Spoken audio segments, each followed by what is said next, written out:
Nagsuot siya ng sako at marahang pumasok sa mamahaling butik ng anak. Ang kwarto ay punong-puno ng mamahaling tela at mga aninong mapanghusga. Hindi siya nakilala ng fiancé ni Carlo imbes na igalang. Nilapitan siya ni Amanda at buong yabang na bumulong. Kung pulubi ka lang, lumayas ka rito. Baka mahawaan mo ang kahirapan ng tindahan ko. Tumawa ang mga sales lady habang tinutulak siya palabas. Nagkalat ang kanyang lumang bayong sa sahig, ngunit bago siya tuluyang sumuko, isang batang humawak sa kanyang kamay at sa isang iglap, nabunyag ang lihim na babago sa buhay nilang lahat. Laking takot ni Amanda sa natuklasan.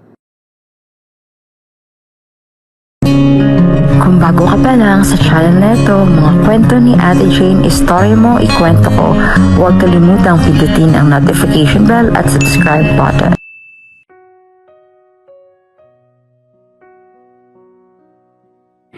Tahimik ang buong mansyon ng umagang iyon.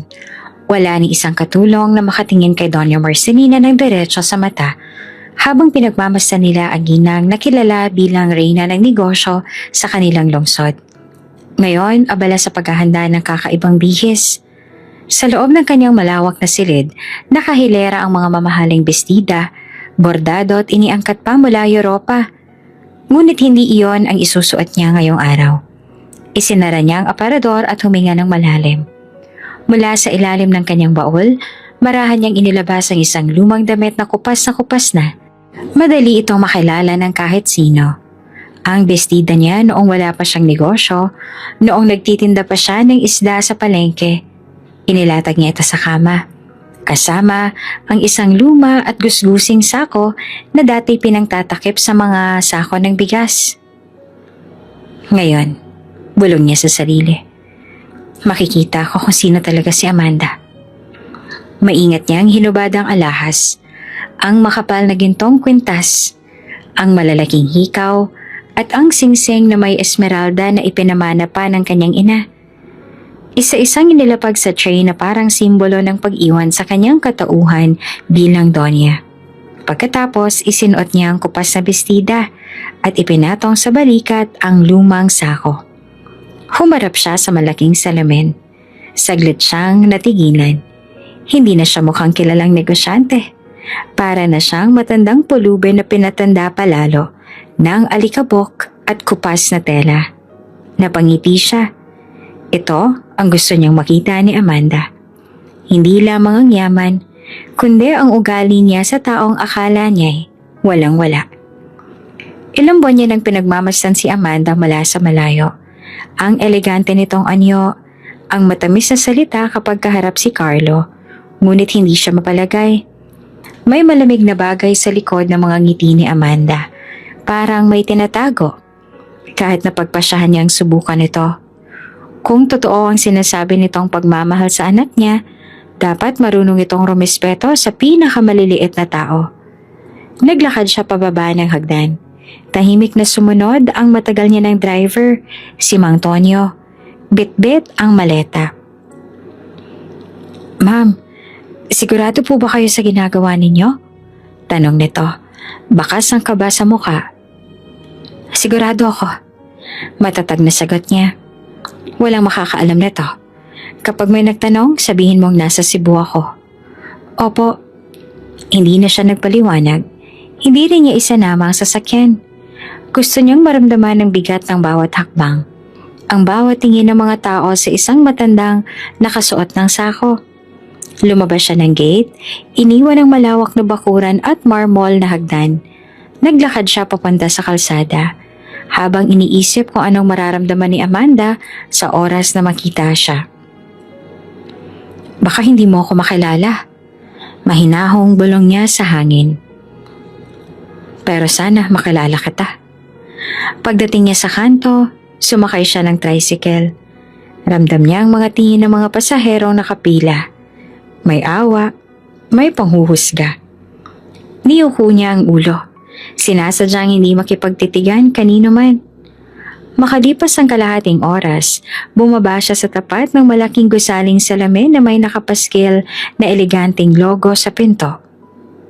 Marce Boutique. May 5 manikin sa harap. Nakadisplay ang mga latest collection, mga disenyong paborito ni Amanda. Dito niya balak magsimula ang kanyang tahimik na pagsubok. Hinawakan niya ang luma niyang bayong. Saglit siyang huminga ng malalim. Parang mabigat ang hangin sa paligid. O baka bigat iyon ang pasya niya. 1 hakbang, 2 hakbang, at pumasok siya sa glass door ng boutique. Wala pang nakakapansin sa kanya. May 2 sales lady na abala sa pag-aayos sa mga display.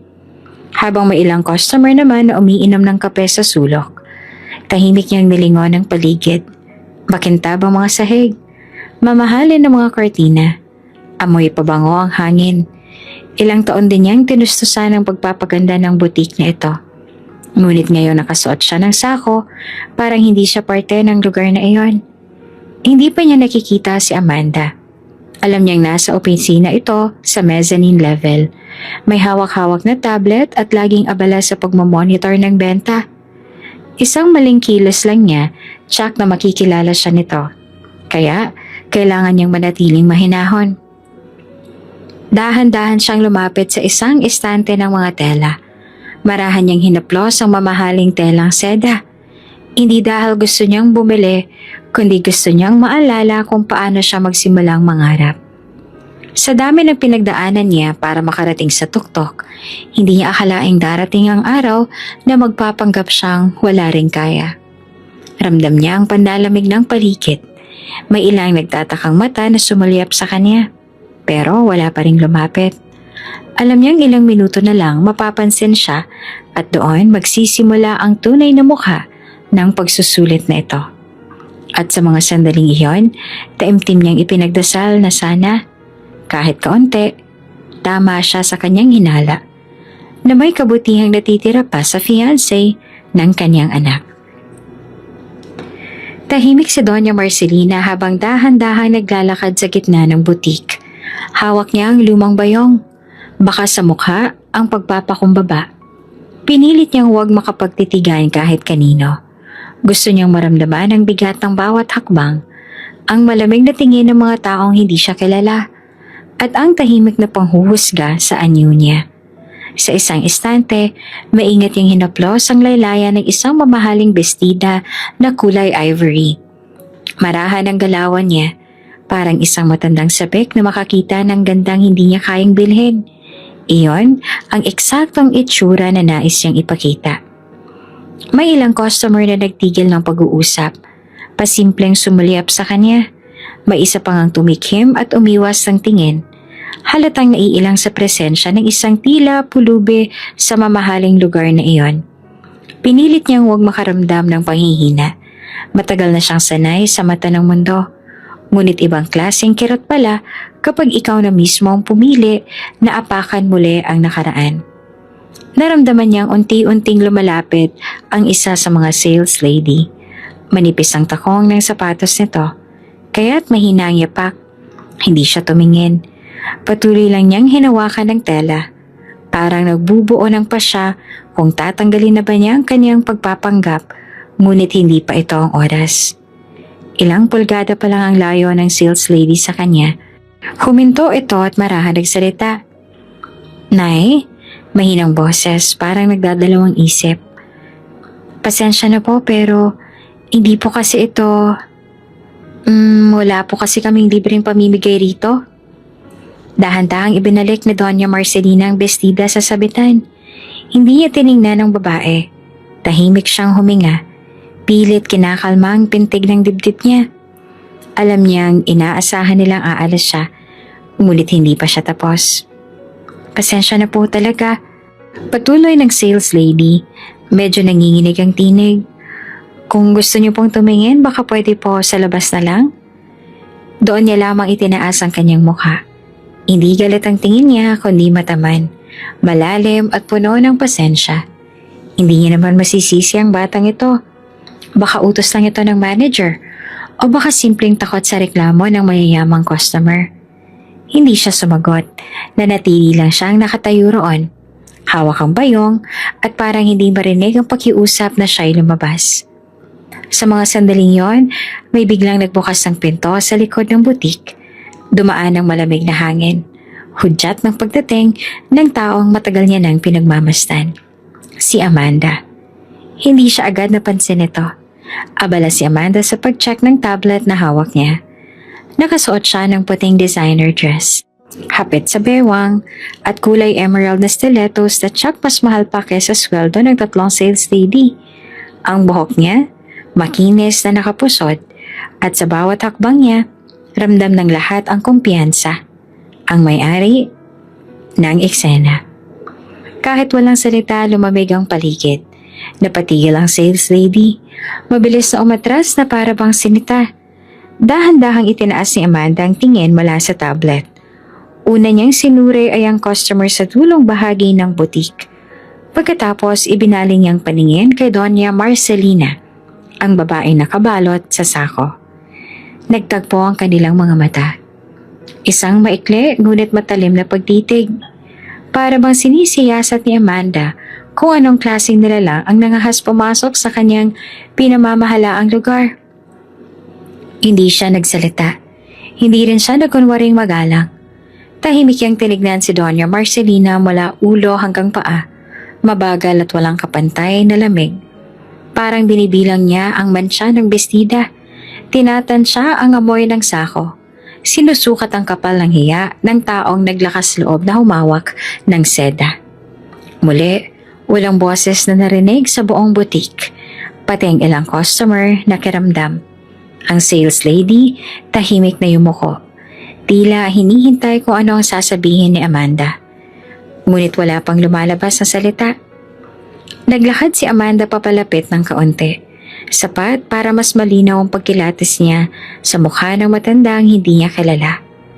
Isang matagal na sulyap na puno ng panghuhusga. Parang isang hukom na nagdedesisyon sa katahimikan. Sa kabila ng lahat, hindi umiwas ang tingin si Doña Marcelina. Hindi siya nagsalita.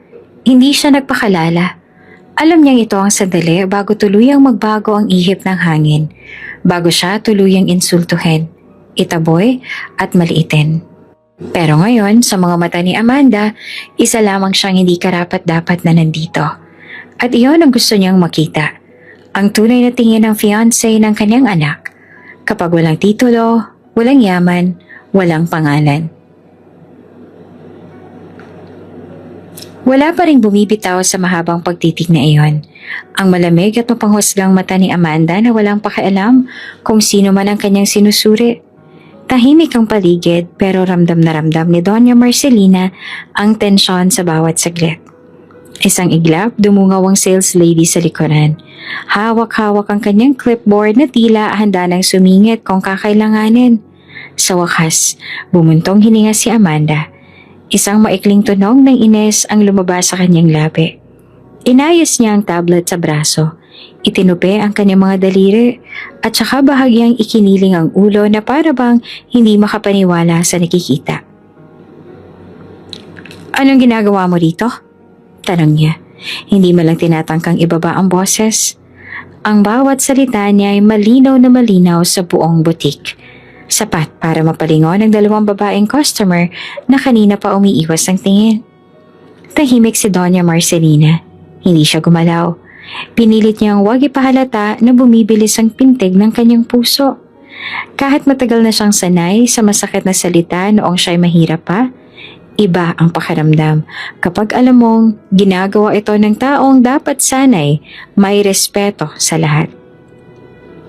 "Hindi ka bagay dito," dagdag ni Amanda, sabay titig sa suot niyang sako na may mga bordang tiniklop at tumutuklap-tuklap pa sa gilid.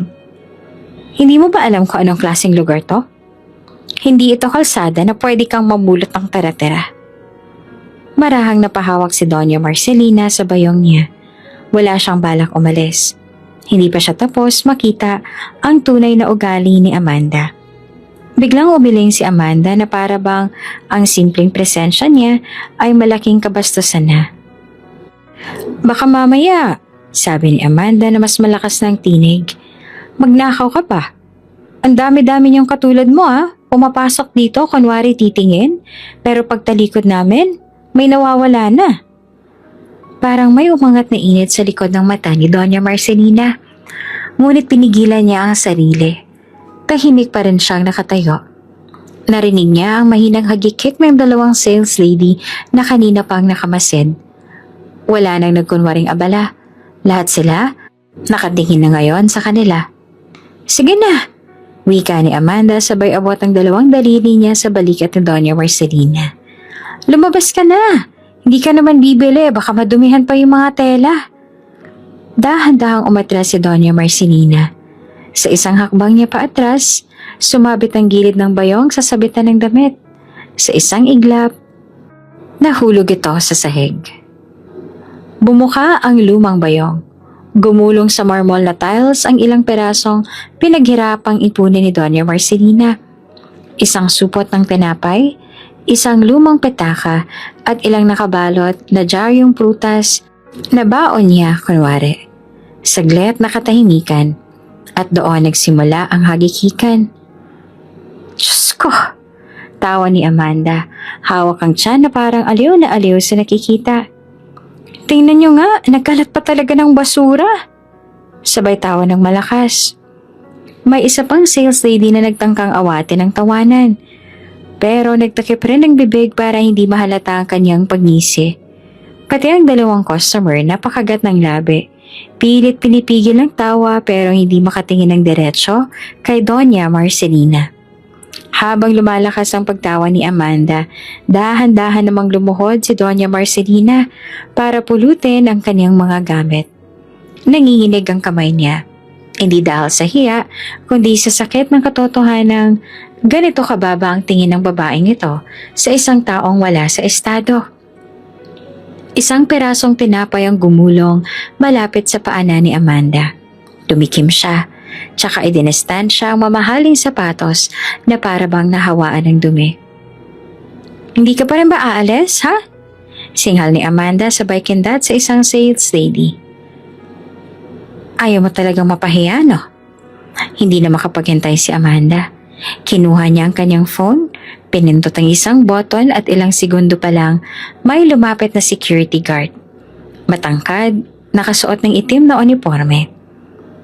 "Ma'am?" tanong ng guard na nag-aalangan. "Palayasin mo to," utos ni Amanda. Malamig ang boses. "Tsaka linisin mo nga yung kalat niya. Baka mamaya may mga pulgas pa yan." Tumango ang guard. Maingat nitong hinawakan sa braso si Doña Marcelina pero hindi magaspang ang kilos. Halatang naaawa ito. Ngunit utos ay utos. Nang maramdaman ni Doña Marcelina ang pagkakahawak, saglit siyang tumingala kay Amanda. Ang tingin nito sa kanya, walang kapantay na kayabangan. "Lumayas ka na," dagdag pa ni Amanda. "At huwag ka nang babalik dito. Hindi ka welcome." Tila may tinik na sumugat sa dignidad ni Doña Marcelina, pero pilit niyang nilunok ang lahat ng iyon. Isa-isa niyang pinulot ang mga prutas, ang lumang petaka at ang supot ng tinapay, tsaka dahan-dahang tumayo. Ramdam niya ang bawat mata na nakatutok sa kanya. Sinusuri kung paano siya apektado ng panlalait. Hindi siya umiyak, hindi siya nagsalita. Nang tinulak siya ng guard palapit sa pinto, isang malakas na tawanan ang sumabog mula sa likuran. Tawa ni Amanda, tawa ng sales lady at ng mga taong walang alam sa tunay niyang pagkatao. Paglabas niya ng pintuan, tumigil siya sa gilid ng salamin ng butik. Tanaw niya sa loob ang magarbong chandelier, ang magagandang damit, at ang babaeng abala sa namumuno sa lahat. Sa isip niya, unti-unti niyang binitawan ng isang pangako. "Sa oras na malaman mo kung sino ako, ikaw naman ang lalabas na walang karangalan." Dahan-dahang isinara ng guard ang malaking glass door ng butik. Sumalubong kay Doña Marcelina ang init ng kalsada, ang amoy ng usok ng sasakyan, at ang matinding bigat sa dibdib na parabang hindi niya makakayang dalhin. Pinilit niyang huminga ng malalim. Marahang hinigpitan ng yakap sa lumang bayong na kanina'y tinawanan at tinulak-tulak ng mga walang respeto. Saglit siyang tumingin sa salamin ng gusali. Nakita niya ang refleksyon ng sarili, ang kupas na bestida, ang sako sa balikat, ang buhok na gusot at may bahid ng alikabok. Hindi na siya mukhang Donya. Hindi na siya mukhang sino man na may kapangyarihan. Isa na lamang siyang matandang babae na walang karapatan kahit sa anong espasyo. Lumakad siya ng ilang hakbang palayo sa pintuan. Gusto niyang lumayo agad bago tuluyang tumulo ang luhang pilit niyang pinipigil. Ngunit sa bawat hakbang lalo niyang naririnig ang mga tawa sa loob, ang mga salitang hindi niya na mababawi. Hindi ka welcome dito. Baka magnakaw ka pa. Linisin niyo nga yung basura niya. Parang kalawang na sumugat sa loob ng puso niya ang bawat insultong iyon. Ilang beses na ba siyang pinanghinaan ng loob noong kabataan siya? Ilang beses na siyang pinahiya, pinagtawanan, binansagang walang mararating. Akala niya matagal niya nang nalampasan ang mga araw na yon. Ngunit ngayong araw, bumalik ang lahat. Hinihila na ang bigat ng emosyon ng balikat niya nang biglang may humawak sa laylayan ng kanyang bestida. Isang mahinang tinig ang umalingaw-ngaw sa tabi niya. Lola? Napalingon siya. Doon niya nakita ang isang maliit na batang lalaki. Mga 6 na taong gulang lang siguro. Marumi ang suot nitong lumang t-shirt at kupas na shorts. Mapapansin agad ang bakas ng gutom sa payat nitong mga braso at ang mga gasgas sa binti.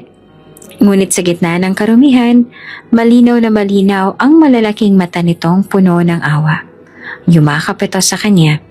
Hindi siya handa sa ganoong init ng yakap mula sa isang hindi kilalang bata. Lola, okay ka lang po? Mahinang tanong nito. Habang nakadikit ang pisngi sa kanyang bewang. Huwag kang umiyak.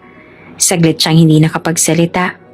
Ramdam niya ang pagdaloy ng luha sa gilid ng kanyang pisngi. Hindi niya alam kung masakit ba o nakakahilom ang simpleng kabutihang ito mula sa isang pulube. Anong pangalan mo, iho? Pabulong niyang tanong. Pilit inaalis ang nanginginig na tinig. Juan po, sagot naman ng bata. Hindi bumibitiw sa pagkakayakap. Wala na po akong nanay, pero sabi niya dati, dapat tumulong daw ako sa mga matatanda. Napahawak si Doña Marcelina sa maliit na likod ng bata. Hindi niya alam kung saan nanggaling ang matinding pagkirot sa puso niya. Marahil dahil sa hiya na sa kabila ng lahat ng kayamanan niya, ngayon lamang siya inabutan ng yakap ng tunay na malasakit sa buong maghapon. Dahan-dahang kumalas si Juan at lumuhod.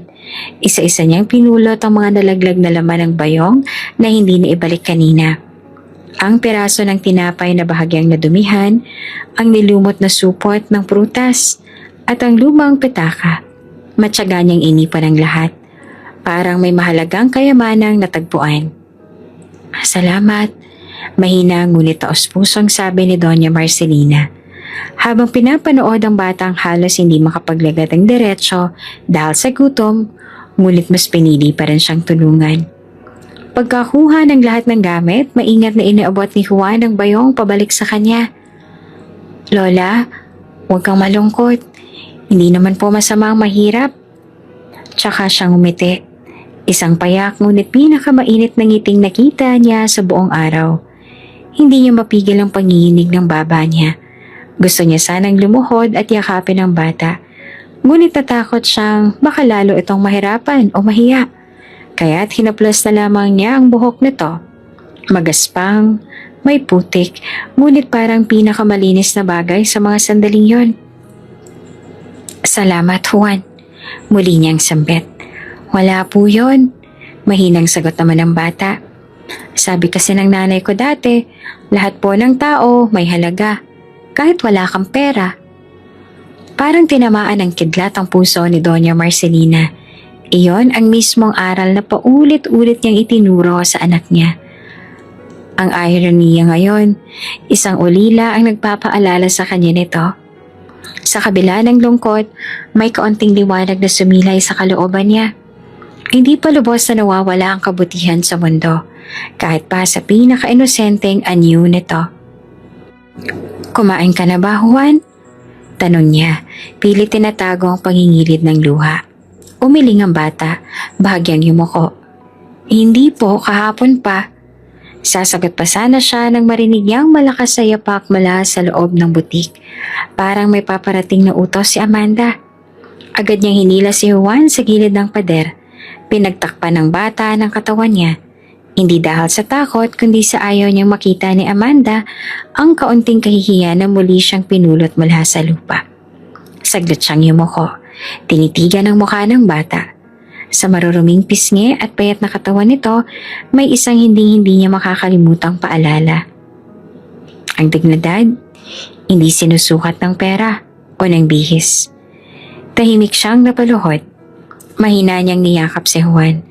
At sa unang pagkakataon sa buong maghapon, hindi siya nahiya sa mga luhang tumulo sa kanyang pisngi. Kinabukasan, maaga pa lang muling nagising si Doña Marcelina. Ngunit sa pagkakataong ito, wala nang bigat ng kahapon sa kanyang balikat. Napalitan niyo ng isang matatag na pasya. Babalik siya sa butik, hindi bilang pulube, kundi bilang tunay niyang sarili. Hindi iyon upang magmalaki, kundi upang ipakita na kahit gaanong kaliit ang tingin sa isang tao, hindi iyon makakapagpabago ng kanyang pagkatao. Habang sinisirip ng araw ang mansyon, pinaganda niya ang sarili. Isinuot niya ang pinakamahal niyang damit, ang bestida ang kulay ginto na may bordang gawa pa sa Italia. Mahahaba ito hanggang sa sahig at kumikislap kapag tinatamaan ng liwanag. Maingay na inilagay ng kanyang dalawang kasambahay ang perlas na kwintas sa kanyang leeg at inayos ang kanyang buhok sa perpektong bun. Wala siyang iniwang detalye. Alam niyang bawat mata sa butik tititig sa kanya. Tahimik siyang bumaba ng hagdan. Isang mahinang kaluskos lang ng takong niya ang maririnig sa marmol na sahig. Wala ni isang nagtangkang magsalita habang bumababa siya. Ang mga kasambay, tahimik na nakayuko. Marahil iniisip kung saan siya pupunta nang suot ang pinakagarbong damit sa koleksyon niya.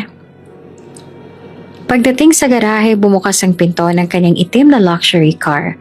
Lumapit ang driver, si Mang Tonyo, na tila ninenervyos pa rin tanungin siya kung bakit siya aalis. Ma'am, ihahatid ko po kayo sa butik? Mahinang tanong nito. Tumango siya. Oo, Mang Tonyo. Ihinto mo mismo sa harap. Opo. Maingat siyang sumakay sa likuran. Saglit siyang pumikit habang umaandar ang sasakyan palabas ng gate. Pinilit niyang ipanatag ang kanyang puso. Bagamat kabado rin siya sa magiging reaksyon ng lahat kapag makita siya, hindi niya alam kung ano ang eksaktong mangyayari. Pero alam niyang hindi ito maiiwasan. Kailangan niyang ipakita ang katotohanan. Makalipas ang 20 minuto, lumiko na sila sa kanto kung saan tanaw na ang butik. Mula sa loob ng sasakyan, nakita niya ang malalaking glass wall na dati niyang pinagmamastan ng tahimik. Doon siya pinagtawanan, doon siya pinalayas. Ngunit ngayon, wala ni anino ng takot sa dibdib niya. Bumagal ang takbo ng sasakyan. Nang tuluyang makahinto, bumukas ang pinto at humakbang siya pababa. Bahagyang sumayad sa semento ang laylayan ng kanyang mamahaling bestida. Ang mga alahas sa kanyang leeg at pulso, kumikislap sa ilalim ng araw. Isang sales lady na nakatayo sa gilid ng pinto ang unang napatingin. Hindi agad nakagalaw ang babae. Parang hindi siya makapaniwala sa nakikita. Kasunod nito, napansin siya ng isa pang empleyado na may dalang mga papel. Nabitiwan nito ang hawak at napanganga. Wala siyang sinabing kahit ano. Tumayo lamang siya doon. Maayos ang postura, marahan ang paghinga. Ang simpleng presensya niya ay tila unti-unting nagpalamig sa paligid. Maging ang ilang customer na palabas na ng butik, napalingon at kumunot ang noo. Parang sinusuri kung sino ang bagong dating. Isang matagal na katahimikan ang bumalot sa pasukan. Wala pang lumalapit, wala pang nagtatanong.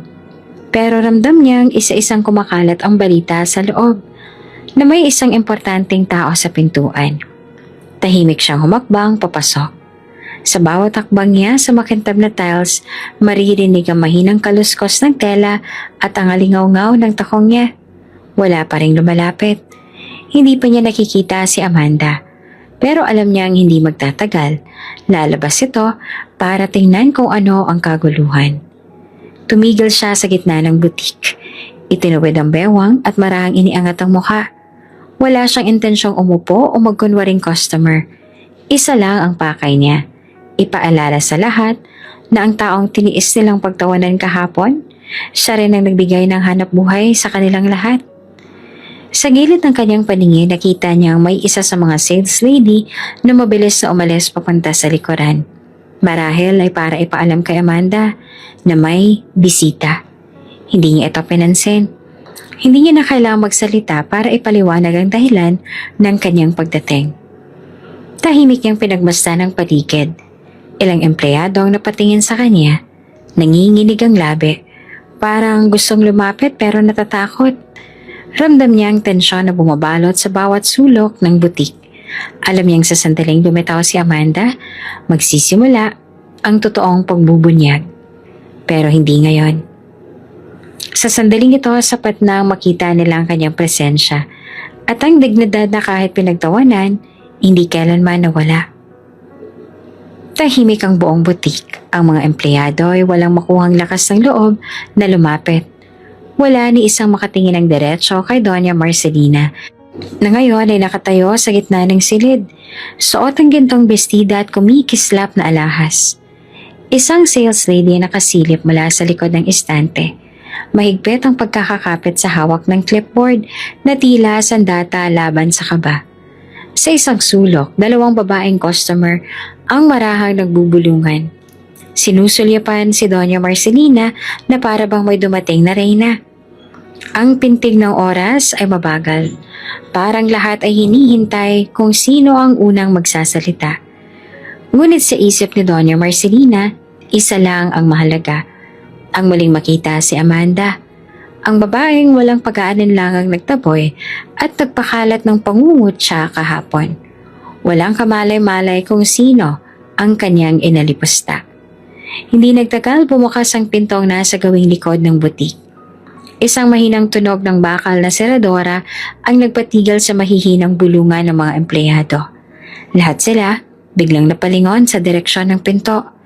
Sa bawat yapak na papalapit, lalo pang lumalalim ang katahimikan. Ilang hakbang pa, lumitaw si Amanda. Naka-designer siya na damit. Kulay ivory na wrap dress na may gintong sinturon. Maganda pa rin ang ayos ng kanyang buhok. Nakaban na walang kalog-kalog. Hawak niya ang tablet na kanina pa niya tinitingnan sa opisina. Noong una, hindi pa niya napansin kung sino ang nasa gitna ng butik.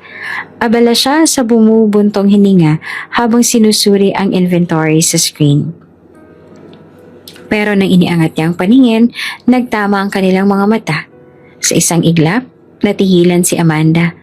Parang may mabigat na batong gumuhit sa kanyang lalamunan. Unti-unting nanlaki ang kanyang mga mata. At ang mapusyaw niyang kulay rosas na pisngi ay dahan-dahang nawala ng kulay. Isang segundo, 2, 3. Garal-gal na sabi niya habang nanginginig ang tablet sa kanyang kamay. Tahimik lamang si Doña Marcelina. Hindi niya inalis ang titig sa babae. Hindi niya kailangang magsalita. Hindi niya kailangang ipaliwanag kung bakit siya naroon. Ang kanyang presensya, sapat na ang paliwanag. Napakapit si Amanda sa gilid ng estante. Bakas ang panginginig sa braso niya. Parang pilit niyang binabalik ang kanyang composure, pero wala siyang magawa kundi ang manginig. Ang mga sales lady halatang hindi naman alam kung saan pupwesto. Ang isa, dahan-dahang umatras sa likod ng counter na tila gustong magtago. Muli ni Amanda, pero walang boses na lumalabas. Sa wakas, nakalikom siya ng kaunting lakas ng loob. Isang malalim na buntong hininga ang pinilit niyang ibuga. Inayos niya ang kanyang postura, pilit pinapakalma ang nanginginig na tuhod. Doña Marcelina? Sa wakas ang tinig niya ay bahagya na lamang na naririnig. Sa loob-loob ni Doña Marcelina, hindi niya alam kung dapat ba siyang mainis o maawa. Ang babaeng ito, nakahapon na buong yabang na nagtulak sa kanya palabas. Ngayon ay parang batang natakot mahuli sa maling gawa. Hindi siya nagsalita. Pinili niyang manatiling tahimik. Hinayaan ng bigat ng kanyang presensya na dumurog sa kaunting natitirang kumpiyansa ni Amanda. Narinig niya ang mahihinang yapak sa gilid. Mga empleyadong gustong makiisyoso pero natatakot din na madamay. May isa pa ngang nagkunwaring nagsasalansan ng damit sa estante, pero halata namang nakikinig sa bawat salitang lalabas. Ma'am, akala ko po, sabi ni Amanda na nanginginig ang labi. Pasensya na po, akala ko po kasi hindi niya maituloy ang pangungusap. Parang tinik na bumabara sa kanyang lalamunan. Hindi pa rin gumalaw si Doña Marcelina. Maingat niyang tiningnan ang bawat detalye ng mukha ni Amanda. Ang dating matalim na tangin, ngayon nagmamakaawang huwag husgahan. Ilang segundo ang lumipas, walang gustong magsalita. Maging ang dalawang customer na kanina nagbubulungan, tahimik lang nakamasid ngayon. Alam nilang may malaking bagay na mangyayari. Pasensya na po, ulit pa ni Amanda, pero wala sa boses niya ang dating tikas. Isa na lamang itong pabulong na pakiusap.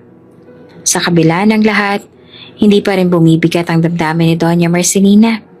Bagkus ay lalo siyang naging panatag.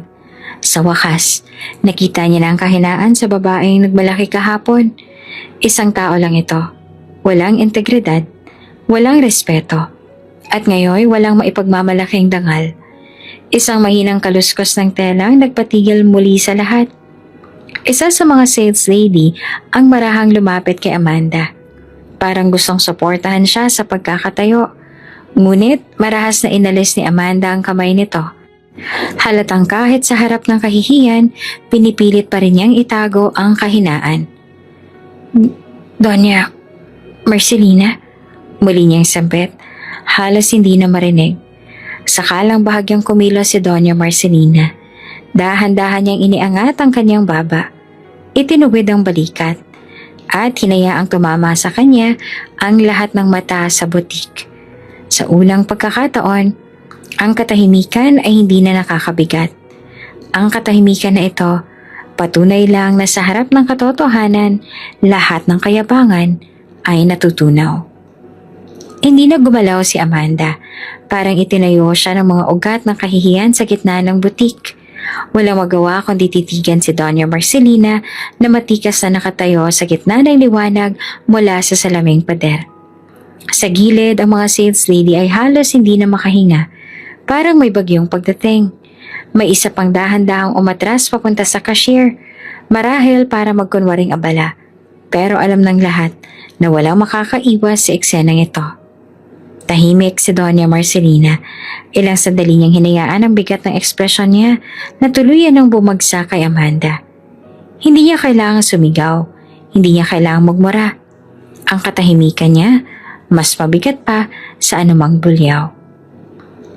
Doña, pasensya na po, pabulong na sabi ni Amanda. Halos hindi na marinig. Nanginginig ang kanyang kamay habang mahigpit na hawak ang tablet na tila nagiging pabigat pa sa braso niya.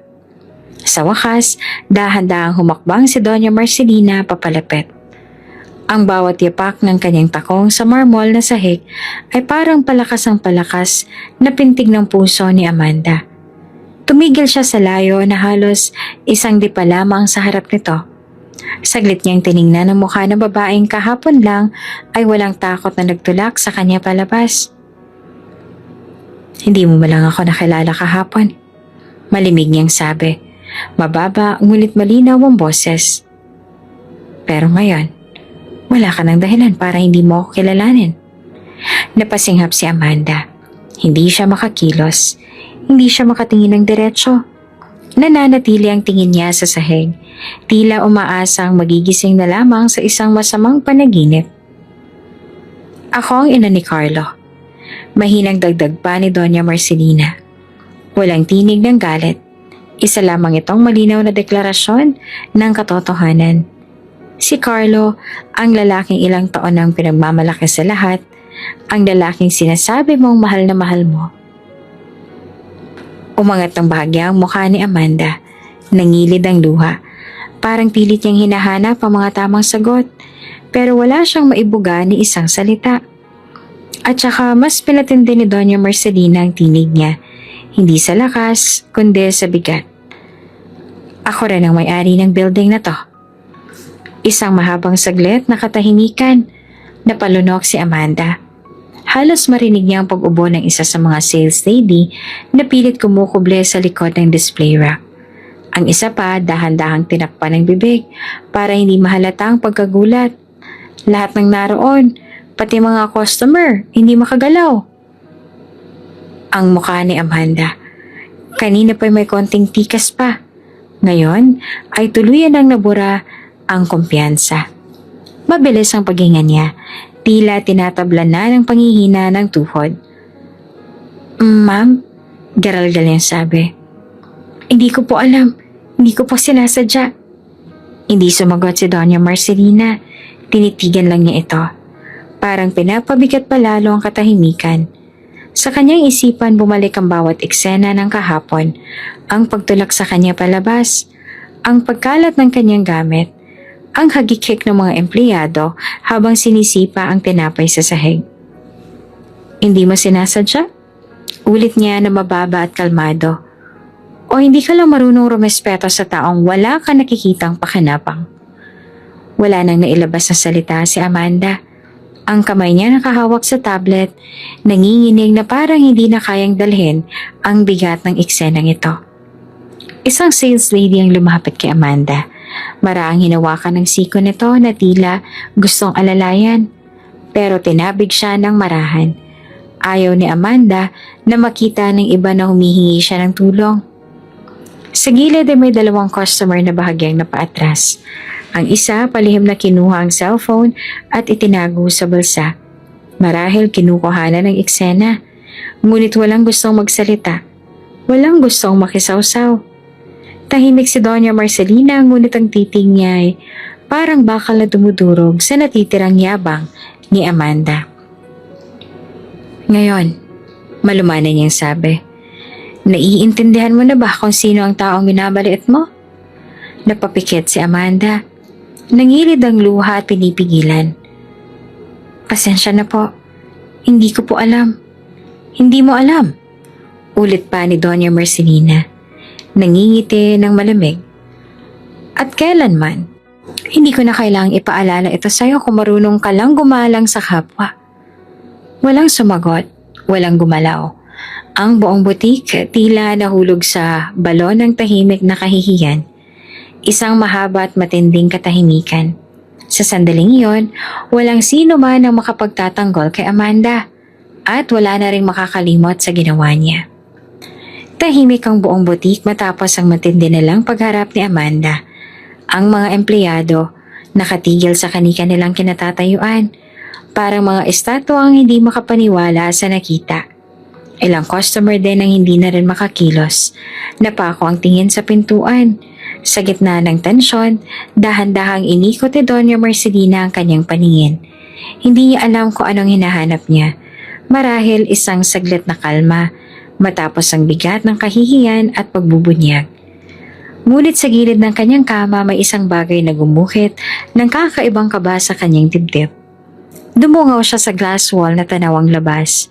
Doon, sa gilid ng pader, may maliit na aninong nakahandusay sa semento. Maliit ang katawan, payat, balingkinitan. Ang kupas sa puting kamiseta nito, bahagyang tinatangay ng hangin. Hindi siya makapaniwala.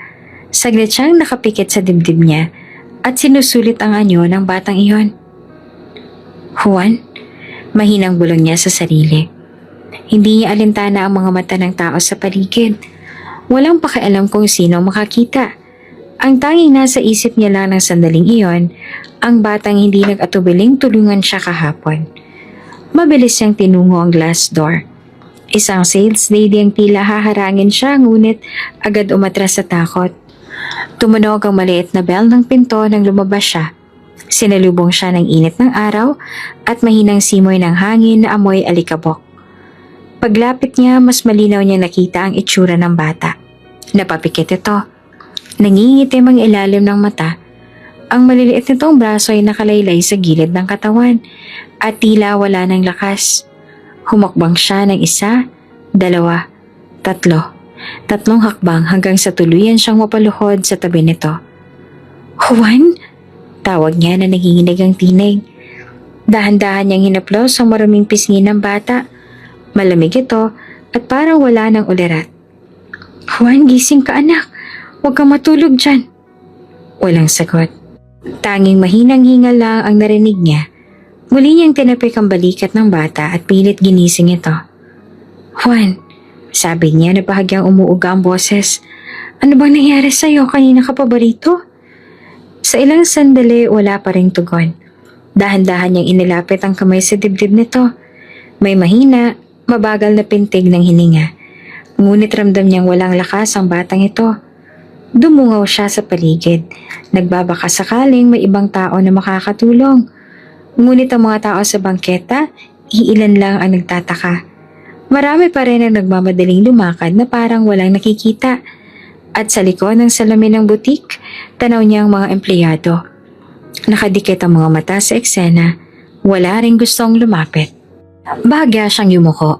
Itinukod ang siko sa tuhod at ipinatong ang ulo sa kamay niya.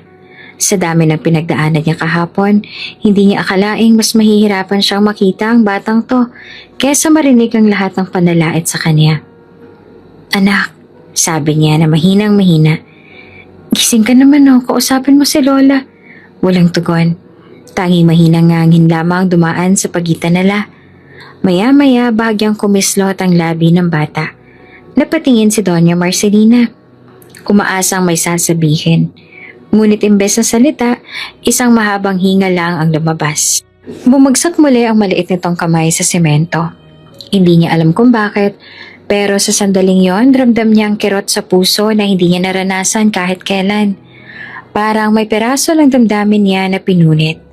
Hindi niya kayang tanggapin na ang nagpakita ng malasakit sa kanya, siya pa ang walang makuhang tulong. Pasensya ka na anak, bulong niya habang pinupunasan ng maruming pisngi nito. Pasensya ka na kung wala rin tumulong sa'yo. Lumuhod siya ng maayos. Inalalaya ng ulo ni Juan sa kanyang kamay. Pinagmasan niya ang payat na muka, ang namumutlang labi. Ang katawan nitong halos wala ng lakas. Wala siyang pakialam sa dumadaang sasakyan. Wala na ring pakialam kung sino pang makakita sa kanya. Ang tanging nasa isip niya, kailangan niyang iparamdam sa batang ito na hindi siya nag-iisa. Sa loob ng butik, si Amanda ay nakatanaw. Maputlang maputla, hindi siya makalapit. Hindi siya makapagsalita. Ang dating sigla at tikas niya, tila nawala na. Tahimik na umagos ang luha sa pisngi ni Doña Marcelina habang inahaplos niya ang buhok ni Juan. Pilit niyang pinipigil ang panginginig ng kanyang dibdib. Hindi niya alam kung ilang sandali siyang nanatili roon. Yakap-yakap ang payat na katawan ng bata. Ngunit sa sandaling yon, may naipangako siya sa sarili. Kahit anong mangyari, hindi niya nahahayaang maiwan muli ang batang ito sa lansangan. Hindi na matandaan ni Doña Marcelina kung ilang minuto siyang nakaluhod sa tabi ng bata. Parang tumigil ang oras. Sa bawat paghagod niya sa buhok ni Juan, lalo niyang naramdaman ang bigat ng habag at ang pagkasuklam sa sarili na wala siyang nagawa noon para matulungan ito kaagad. Napasulyap siya sa paligid. May ilang tao sa kalsada. Nag-usyoso pero hindi makalapit. Sa loob ng butik, tanaw niya ang mga empleyado at si Amanda na nakatitig lamang. Walang kumikilos. Muli siyang lumingon kay Juan. Mahina ang hinga nito. Pilit isinisingit ang bawat pagbuga ng hangin. Hindi siya makapanood na lang. Hindi siya pinalaki ng kanyang ina para maging mahid sa kapwa. Lalo na sa batang ang tanging kasalanan lang naman ay maging mahirap. Humugot siya ng malalim na hininga at tumayo. Hindi kita papabayaan. Mahina niyang bulong habang may ingat na binababa ang ulo ng bata sa kanyang bag na ginawa niyang sandalan. Antayin mo ako. Mabilis siyang lumingon sa butik at sinalubong ang malamig na hangin nang muling bumukas ang pinto. Walang alinlangang tinawid niya ang pasilyo.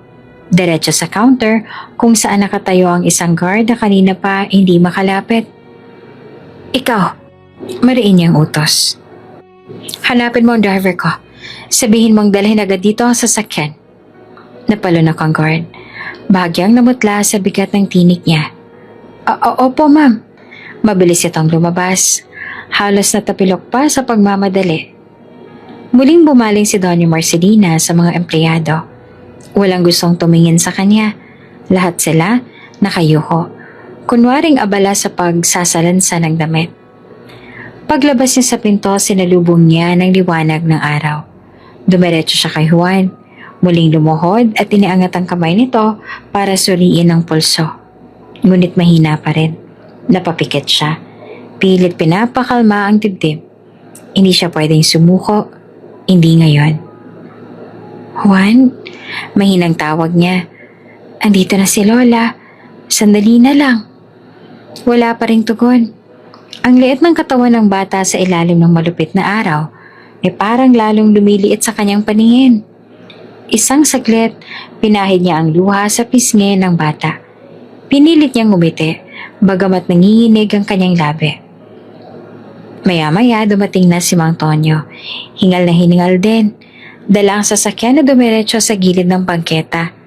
Bumaba ito at lumapit kaagad. Ma'am, sabi ni Mang Tonyo, halatang nabigla sa eksena na dinatnan. Ano pong nangyari? Wala nang oras na magpaliwanag. Mariing tugon niya. Tulungan mo akong buhatin siya. Agad yumuko si Mang Tonyo at marahang iniangat si Juan mula sa semento. Dahan-dahan itong binuhat ang bata. Iningatan na huwag masaktan pa. Si Doña Marcelina naman, hawak ang manipis na braso ni Juan ay sabay silang tumayo. Bago siya sumakay, tumingin siya sa butik. Tanaw niya sa salamin si Amanda. Napasapo ang mukha, nanginginig. Hindi niya inalis ang tingin. Hindi niya kailangang magbitiw ng salita. Alam niyang sapat na ang nakikita nitong lahat. Dalhin sa pinakamalapit na ospital. Mariin niyang utos kay Mang Tonyo habang binubuksan ang pinto ng sasakyan. Bilisan mo! Opo, ma'am. Sagot naman ni Mang Tonyo. Agad na inayos ni Juan sa likurang upuan. Maingat siyang sumakay sa tabi ng bata. Marahan niyang ipinatong ang ulo nito sa kanyang hita. Nang makaupo na siya, sinenyasan niya si Mang Tonyo na umarangkada. Sa bawat metro ng kalsadang tinatahak nila, napapanood niya ang maputlang mukha ni Juan. Hindi niya mapigil ang luha na muling umagos sa kanyang pisngi. Hindi siya sanay na makaramdam ng ganitong klaseng pangamba. Na tila mas mahalaga pa ang kaligtasan ng batang ito kesa kahit ano pang reputasyon o negosyo. Kaunti na lang. Mahinang bulong niya. Hinahaplos ang noon ni Juan. Huwag kang bibitaw, anak. Nagpatuloy ang sasakyan sa mabilis sa pag-ikot sa kanto. Humarurot patungo sa pinakamalapit na ospital sa distrito. Sa bawat pagpreno at pagliko, lalong bumibigat ang dibdib niya. Pinilit niyang maging matatag. Hindi siya pwedeng umiyak ng tuluyan. Hindi siya pwedeng matakot. Dahil sa mga sandaling yon, wala nang ibang masasalandala ng batang ito, kundi siya lang. Humarurot ang sasakyan ni Mang Tonyo sa kalsada. Umuugong ang makina na para bang sinasalamin ang pagkakabog ng dibdib ni Doña Marcelina. Hindi siya umimik sa buong biyahe. Ang kaliwang kamay niya nakahawak sa sandalan ng upuan. Habang ang kanan naman ay maingat na nakapatong sa dibdib ni Juan na mahina pa rin huminga. Maya-maya, bumagal ang takbo ng sasakyan. Dumaan sila sa gate ng isang pribadong ospital. Puti ang malalaking pader. May mga nurse na nakatayo sa driveway na tila laging handa sa emergency. Bago pa tuluyang huminto ang kotse, bumaba na si Mang Tonyo at binuksan ang likurang pinto. Ma'am, ako na po. Hindi na siya pinatapos si Doña Marcelina. Dahan-dahanin mo. Mariin niyang bilin habang tinutulungan niyang buhatin ang bata. Hawak niya ang payat na kamay ni Juan. Pilit iniipon ang lahat ng lakas para hindi siya tuluyang mapaiyak sa kaba. Agad lumapit ang dalawang nurse sa may bitbit na stretcher. Emergency? Tanong ng isa. Mabilis ang kilos. Opo. Sabi ni Doña Marcelina na bakas ang panginginig ng boses. Wala nang malay kanina. Gutom, nangihina. Maingat nilang inihaga si Juan sa stretcher. Habang itinutulak ito papasok, sumabay siya sa gilid. Hindi bumibitaw sa kamay ng bata. Tanaw niya ang maruruming sako at kupas na shorts na tila sinampal siya ng realidad. na ito ang kalagayan ng napakaraming inosenteng bata sa lansangan. Pagdating sa emergency room, mabilis na nilapitan sila ng doktor at isa pang nurse. Nagmadali silang kinabit ang dextrose at sinuri ang vital signs. Ilang sandali ring puro salitang medikal ang maririnig niya. Hypoglycemia, dehydration, severe malnutrition. Lalo siyang napakapit sa semento ng gilid ng kama. "Ma'am, kayo po bang kamag-anak?" Tanong ng nurse habang nagsusulat sa chart. Saglit siyang napatingin sa bata. Maingat niyang pinahid ang pawis sa noo ni Juan bago siya humarap sa nurse. Ako munang tatay yung bantay niya." Mahinang sabi niya. Wala siyang kasama eh. Tumango naman ang nurse, pero bago ito tuluyang bumalik sa doktor, muling lumapit at tinanong siya. "Ma'am, ano pong pangalan ng nanay ng pasyente? Kailangan po naming ma-record eh." Napatingin si Doña Marcelina kay Juan. Ang maputlang labi nito ay bahagyang gumagalaw na parang pilit isinusumpo ang pangalan. Marahan siyang yumuko at inilapit ang tenga sa bibig ng bata. "Juan, anak, anong pangalan ng nanay mo?" Mahina niyang tanong, halos pabulong. Tumagal ng ilang segundo ang katahimikan. Hindi niya alam kung makakasagot pa ba si Juan. Ngunit sa sandaling iyon, unti-unti nitong iminulat ang malalaking mata. Napakabagal ng bawat salita nang magsalita ito. Tila inuubos ang huling lakas. "Si Mama," mahinang tinig ng bata, halos hindi marinig. Tumulong luha ni Doña Marcelina. Inayos niyang pagkakayakap sa maliit na kamay ni Juan. "Anong pangalan ng mama mo, anak?" Muling lumunok si Juan. Pilit nilalabanan ng antok ng panghihina. Sa wakas, lumabas rin ang pangalan bagamat paos at gutay-gutay ang tinig. "Si Clarice de la Cruz." Napalunok si Doña Marcelina. Parang may biglang umigting na lamig sa kanyang batok. Clarice de la Cruz. Isang pangalang matagal niya nang hindi binabanggit sa bahay nila. Isang pangalang minsang nagpabago sa buhay ng anak niyang si Carlo. Ramdam niyang nanlalamig ang kanyang mga palad. Hindi naman siya agad nakasagot. Ipinikit niya ang kanyang mga mata, pinakalma ang sarili at saka humarap sa nurse. "Clarice de la Cruz." Mahinang ulit niya. Pilit itinago ang paghihinig ng tinig. "Salamat po," sabi naman ng nurse sabay baling sa doktor. "Doc, recorded na po ang information." Naiwan siyang nakatingin kay Juan. Ang payat na katawan nito, may mga nakakabit na tubo at sensor. Hindi niya matanggap na isang inosenteng bata ang kailangang dumaan sa ganito ang hirap, lalo na wala namang kasalanan kundi isinilang sa maling pagkakataon. "Anak," pabulong niyang sabi, pilit pinapakalma ang sarili. "Matapang ka, di ba? Labanan mo." Saglit niyang ipinikit ang mga mata. Sumilay sa isipan niya ang mga alaala. Ang panahon ng si Carlo ay masayang kinukwento ang isang babaeng minahal niya ng totoo. Si Clarice, ang babaeng bigla na lang nawala. Iniwang tanong kung tunay bang pagmamahal nito. Hindi niya akalain na sa munting batang ito, muling magbabalik ang pangalang iyon. "Ma'am?" Tawag ng doktor. Bahagyang namulat naman si Doña Marcelina. "Gagawin po namin lahat, pero kailangan po naming malaman, may contact po ba kayo sa nanay niya?"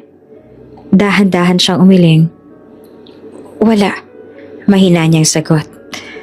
"Pero hahanapin ko siya." Tumango naman ng doktor. Sige po, asahan niyo po. Aalalayan namin siya." Tahimik siyang tumango. Lumapit muli sa kama ni Juan at maingat na hinawakan ang kamay nito. Ang batang kahapon lamang ay umaalalay sa kanya nang walang kapalit. Ngayon, siya ang magbabantay, magmamahal at magtatanggol. At sa sandaling yon, isang panibagong pangako ang bumuo sa kanyang dibdib. Hindi na siya mag-iisa. Tahimik ang emergency room. Ang tunog lang na naririnig ni Doña Marcelina ay ang tuloy-tuloy na beep ng monitor na nakakabit kay Juan. Pinagmamasan niyang mahina ngunit regular na pagtaas-baba ng dibdib ng bata habang lumalaban sa matinding panghihina. Ilang minuto siya nakaupo sa sulok. Walang ibang ginawa kundi hawakan ang mga lumang tsinelas ni Juan. Marami na siyang nakita sa buhay. Mga negosyong bumagsak at bumangon. Mga taong lumapit dahil sa yaman at mga umalis nang wala na siyang maibigay. Ngunit iba ang batang ito. Wala itong hinihingi. Wala ring maipagmamalaki. Ang tanging meron lang siya, isang maliit na puso na marunong magmalasakit. Muling bumalik ang nurse, bitbit ang chart. Ma'am, ipafile lang po namin ito sa records para sa admission. Sabi nito. Clarice de la Cruz po yung pangalan ng nanay, tama? Tumango siya. Mahinang tinig. Oo, iyan ang sinabi ng bata. Habang sinusulat ng nurse ang pangalan, tahimik siyang napatingin sa puting pader sa harap niya. Paulit-ulit na umiukit sa isip niya ang tatlong salitang binigkas ni Juan. Clarice de la Cruz. Clarice. Parang biglang nagdilim ang paligid. Para siyang binuhusan ng malamig na tubig mula ulo hanggang paa. Isang saglit, hindi siya makakilos. Naramdaman niyang humigpit ang hawak niya sa tsinelas ng bata. Tila humahanap ng matutungkulan para hindi niya tuluyang matumba. Clarice de la Cruz. Hindi maaaring pareho lang ito ng pangalan. Napakabihira. Napakalinaw. Iisa lang ang Clarice de la Cruz na kilala niya. Ang babaeng dating pinakamamahal ng anak niyang si Carlo. Ang babaeng biglang nawala na hindi man lang nagpaalam. Kusang dumaloy ang alaala. Isang hapon, mahigit 7 taon nang nakakaraan. Umuulan noon nang dumating si Carlo sa bahay. Basang-basa at duguan ng puso. Tahimik lamang siya, walang masabi. Doon niya narinig mula sa anak niya ang pangalan na iyon. Clarice de la Cruz. Ang babaeng minahal nito ng walang alinlangan. Ang babaeng inisip nilang naglaho dahil hindi kayang panindigan ang relasyon. Si Clarice, tanong ng isip niya. Paano? Saglit siyang napahawak sa dibdib. Kinakalma ang pintig ng puso. Tinitigan niya si Juan. Nakahiga pa rin at mahina. May oxygen tube sa ilong.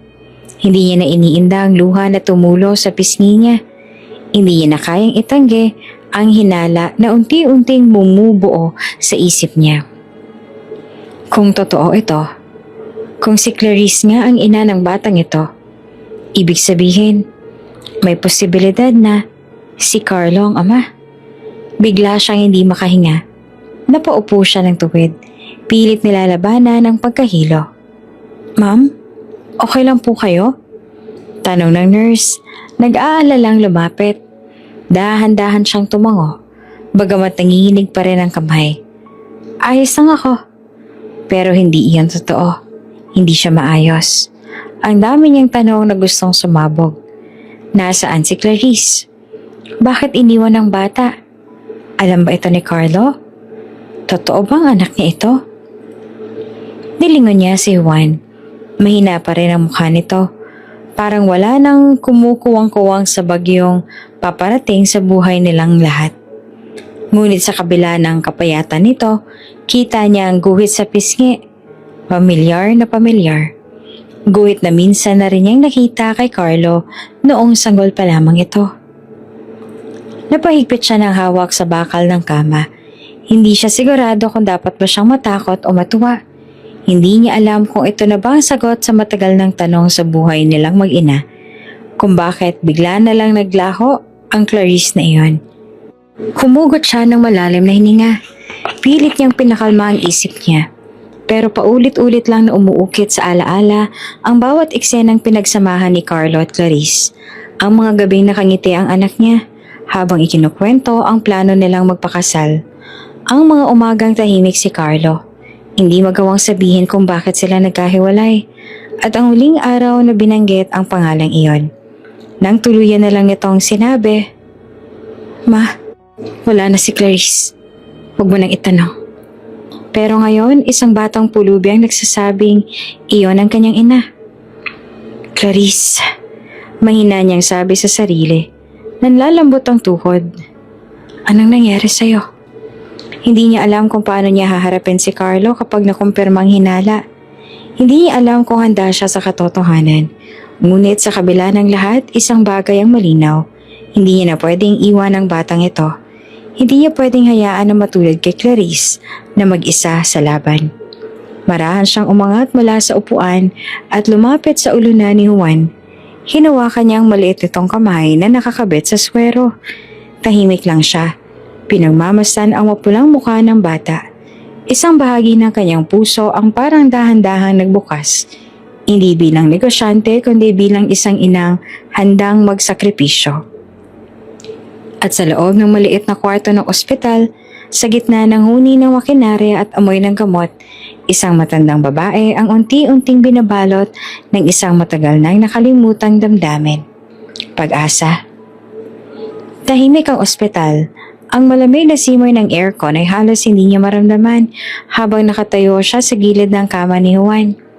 Ang makinarya ang nakakabit sa bata, nagbubuga ng monotonong beep na tila paalala sa kanya na may isang buhay na nakasalalay sa susunod niyang pasya. Nakahawak pa rin siya sa maliit na kamay ng bata. Tuwing nakikita niya ang maputlang pisngi at nanlalalim na mata nito, unti-unting nabubuo sa dibdib niya ang isang katotohanan na hindi niya kayang ipagkaila. Hindi ito basta-bastang pulubi. Hindi siya napunta roon para umako ng obligasyon na wala sa kanya. Ngunit mula pa lang nang umakap ito sa kanyang kahapon, may kakaiba ng kirot na humihila sa puso niya. At ngayon, sa harap ng posibilidad na anak ito ng babaeng minahal ng anak niya, hindi na siya pwedeng umiwas. Tumayo siya ng tuwid, pilit tinatakpan ang kapa sa kanyang dibdib. Ilang sandali pa, bumukas ang pinto. Dumating ang doktor, bit-bit ang chart. Bahagya siyang yumuko bilang paggalang. Ma'am, mahinang sabi ng doktor. Pasensya na po kung maiistorbo ko kayo. Umiling si Doña Marcelina. Nakawala yung dok. Sabihin niyo lang. Tumango ang doktor. Saka lumapit sa gilid ng kama ni Juan. Inayos ito ang mga tubo at tiningnan ng monitor. Stable na po ang vital signs ng bata, pero matindi po ang naging epekto ng malnutrisyon. Kailangan po niya ng tuloy-tuloy na gamutan at sapat na nutrisyon sa mga susunod na buwan. Tahimik siyang nakinig. Pilit pinipigilan ang panginginig ng dibdib. Hindi siya makapaniwala na sa panahon ngayon, may bata pa rin ganitong kahina dahil sa gutom. Hinagod niya ang pisngi ni Juan na bahagyang gumagalaw at tila pilit gumigising. May tanong lang po ako, ma'am. Dagdag ng doktor. Inilapag ang chart sa mesang bakal. Sinubukan na po naming magtanong sa mga pulis kung may na-report na nawawalang bata pero wala po kami nakuhang impormasyon eh. Ayon sa social worker, wala ring ibang kamag-anak na pwedeng tawagan. Dahan-dahang umangat ang tingin niya sa doktor. Ramdam niya na darating ang tanong na ito. Kayo po ba ang guardian? Tanong ng doktor. Mahinahon pero diretsang pahayag. O may kilala po ba kayong ibang makakapag-alaga sa kanya? Parang may humigpit na tali sa kanyang dibdib. Ilang saglit siyang hindi nakasagot. Nilingon niya ang mukha ni Juan. Ang guhit ng ilong, ang tikas ng kilay. Sa kabila ng hirap, may pagkakahawig ito kay Carlo noong bata pa. Isang hawig na hindi niya pwedeng itanggi sa sarili. Tahimik siyang lumunok. Hindi niya kailangang sabihin sa kahit kanino ang hinala niya. Pero sa loob-loob niya, malinaw na malinaw ang batang ito. Malamang, bahagi ng pamilya niya. Bahagi ng anak niyang minsang nagmahal ng totoo. At nasaktan nang hindi niya maintindihan. Humugot siya ng malalim na hininga. Hindi niya kayang iwan ang bata. Hindi niya kayang lumabas ng pintong iyon nang hindi tinatanggap ang responsibilidad. Hindi ito dahil sa awa. Hindi rin ito dahil sa kahihiyan kung sakaling totoo nga ang iniisip niya. Ito ay dahil may bahagi ng puso niya na muling nagising. Ang bahagi niyang matagal nang naghahangad ng pagkakabuo ng pamilya. Ma'am? Tanong ng doktor. Bahagyang nag-alangan dahil sa mahabang katahimikan. Marahan niyang iniangat ang tingin. Mahinahon ang tinig ngunit matatag ang desisyon. Wala siyang ibang kamag-anak dito. Mahinang sabi niya. Ako ang tatayo bilang guardian. Tumango ang doktor. May bakas ng paggalang sa kanyang tinig. Salamat po, malaking bagay po para maipagpatuloy ang gamutan. May ilang dokumento lang po kayong kailangang permahan? Dalhin niya na. Marahan niyang tugon. Ayusin natin lahat. Habang inaayos ng nurse ang mga papel, lumapit siya sa ulunan ni Juan. Hinawakan niyang muli ang kamay ng bata. Pinilit niyang umiti, bagamat may pangingilid ang luha niya. Anak, mahina niyang bulong. Huwag ka mag-alala. Hindi ka na mag-iisa. Sa kabila ng lahat, tahimik niyang inamin sa sarili ang pinakamatinding katotohanan na bumalot sa kanya. Malaki ang posibilidad na apo niya ito. At sa unang pagkakataon sa mahabang panahon, wala siyang takot at tanggapin niyon. Mataas na ang araw nang lumabas si Doña Marcelina sa emergency room. Hindi niya alam kung ilang oras na siyang naroon. Tila isang buong araw nang lumipas mula nang isinugod nila si Juan. Pagod ang katawan niya. Nanginginig ang tuhod ngunit buo ang loob niya. Hindi siya aalis hanggat hindi niya natitiyak na ligtas ang bata. Habang nakaupo siya sa maliit na bangkong bakal sa labas ng pinto, hawak pa rin niya ang maruming tsinelas ni Juan. Tahimik niyang iniikot-ikot iyon sa palad niya. Parang pilit sinasanay ang sarili sa bigat ng mga alaala. Sa isip niya, umuulit ang tanong, bakit nawala si Clarice? Bakit niya iniwan ang anak niya sa ganitong kalagayan? Pero bawat tanong parang mas lalo lang niyang naramdaman ng sakit sa dibdib. Marahil darating ang araw na makukuha niya ang mga sagot, pero hindi ito ang tamang sandali. Maya-maya umalingaw-ngaw sa koridor ang mahinang tunog ng elevator. Napatingin siya. Bumukas ang pintuan at isang matangkad na lalaki nakasuot ng itim na Amerikana ang bumaba. Bitbit nito ang itim na laptop bag at baka sa mukhang matinding pag-aalala. Si Carlo. Sandaling nagtagpo ang kanilang mga mata. Napakabilis ng mga hakbang ni Carlo papalapit sa kanya. Parang hindi na siya makahinga sa kaba. Ma, garalgal ang tinig nito. Ano nangyari? Tumawag si Mang Tonyo, sinabi niya may bata raw kayong isinugod dito? Ano? Hindi siya agad nakasagot. Tumayo siya ng mabagal, pilit pinapakalma ang sarili. Sa sandaling yon, ramdam niya ang bigat ng sasabihin. Ramdam rin niya ang matinding kirot na siguradong mararamdaman ng anak niya. Ma, ulit ni Carlo na baka sa mukha ang pagkalito. Sino yung bata? Hinawakan niya yung bisig ng anak niya. Marahang ilapit ito sa pinto. Carlo, mahinang sabi niya, nanginginig ang boses. Kailangan mong makita. Dahan-dahang binuksan ng nurse ang pinto ng kwarto. Pumasok silang dalawa. Ang silid ay maliwanag. Amoy antiseptic. Nasa gitna ng kama si Juan. Payat, mahina. May dextrose sa braso. Ang maliit nitong mukha, kalmado sa ilalim ng puting ilaw. Saglit na tumigil si Carlo. Hindi siya gumalaw. Parang may kung anong humila sa kanyang paanan. Pinatigil ang mundo niya. Ma? Mahina niyang tanong. Sino siya? Tahimik si Doña Marcelina. Pinagmasdan niya ang anak na kanina lang ay matikas. Ngayon tila batang takot na takot. Hindi niya alam kung paano ito sasabihin ng hindi masakit. Pero alam niyang wala ng ibang paraan, kundi ang ilabas ang katotohanan. Dahan-dahan siyang lumapit sa kama. Hinaplos niya ang buhok ni Juan. Ito ang batang tumulong sa akin. Mahinang paliwanag niya. Ang batang muntik nang mamatay sa gutom. Hindi naman gumalaw si Carlo, na natili itong nakatitig sa bata. Parang hindi siya makapaniwala. Maya-maya lumapit ito ng kaunti. Ang mga mata niya ay nanlalaki at pilit hinahanap ang paliwanag. Anong pangalan niya? Tanong ni Carlo na halos pabulong. Juan, sagot niya. Pinipilit maging kalmado. Pero may sinabi siya sa akin kanina. Tumigil siya. Saglit siyang pumikit. Pilit pinipigil ang pag-apaw ng emosyon. Sinabi niya, marahan niyang dugtong. Ang pangalan daw ng nanay niya. Hindi kumikilos si Carlo. Parang takot na takot marinig ang sagot. Sino? Mahinang tanong nito. Huminga siya ng malalim. Hinawakan niya ang kamay ng anak niya. Marupok ang tinig ng magsalita. Clarice de la Cruz. Parang may pumutok na bula sa loob ng silid. Biglang nawala ang lahat ng tunog. Hindi gumalaw si Carlo. Ang mga mata niya ay nanlalaki, nanginginig. Dahan-dahan siyang umatras. Tinakpan ng kamay ang bibig at pilit pinipigil ang pangingilid ng luha.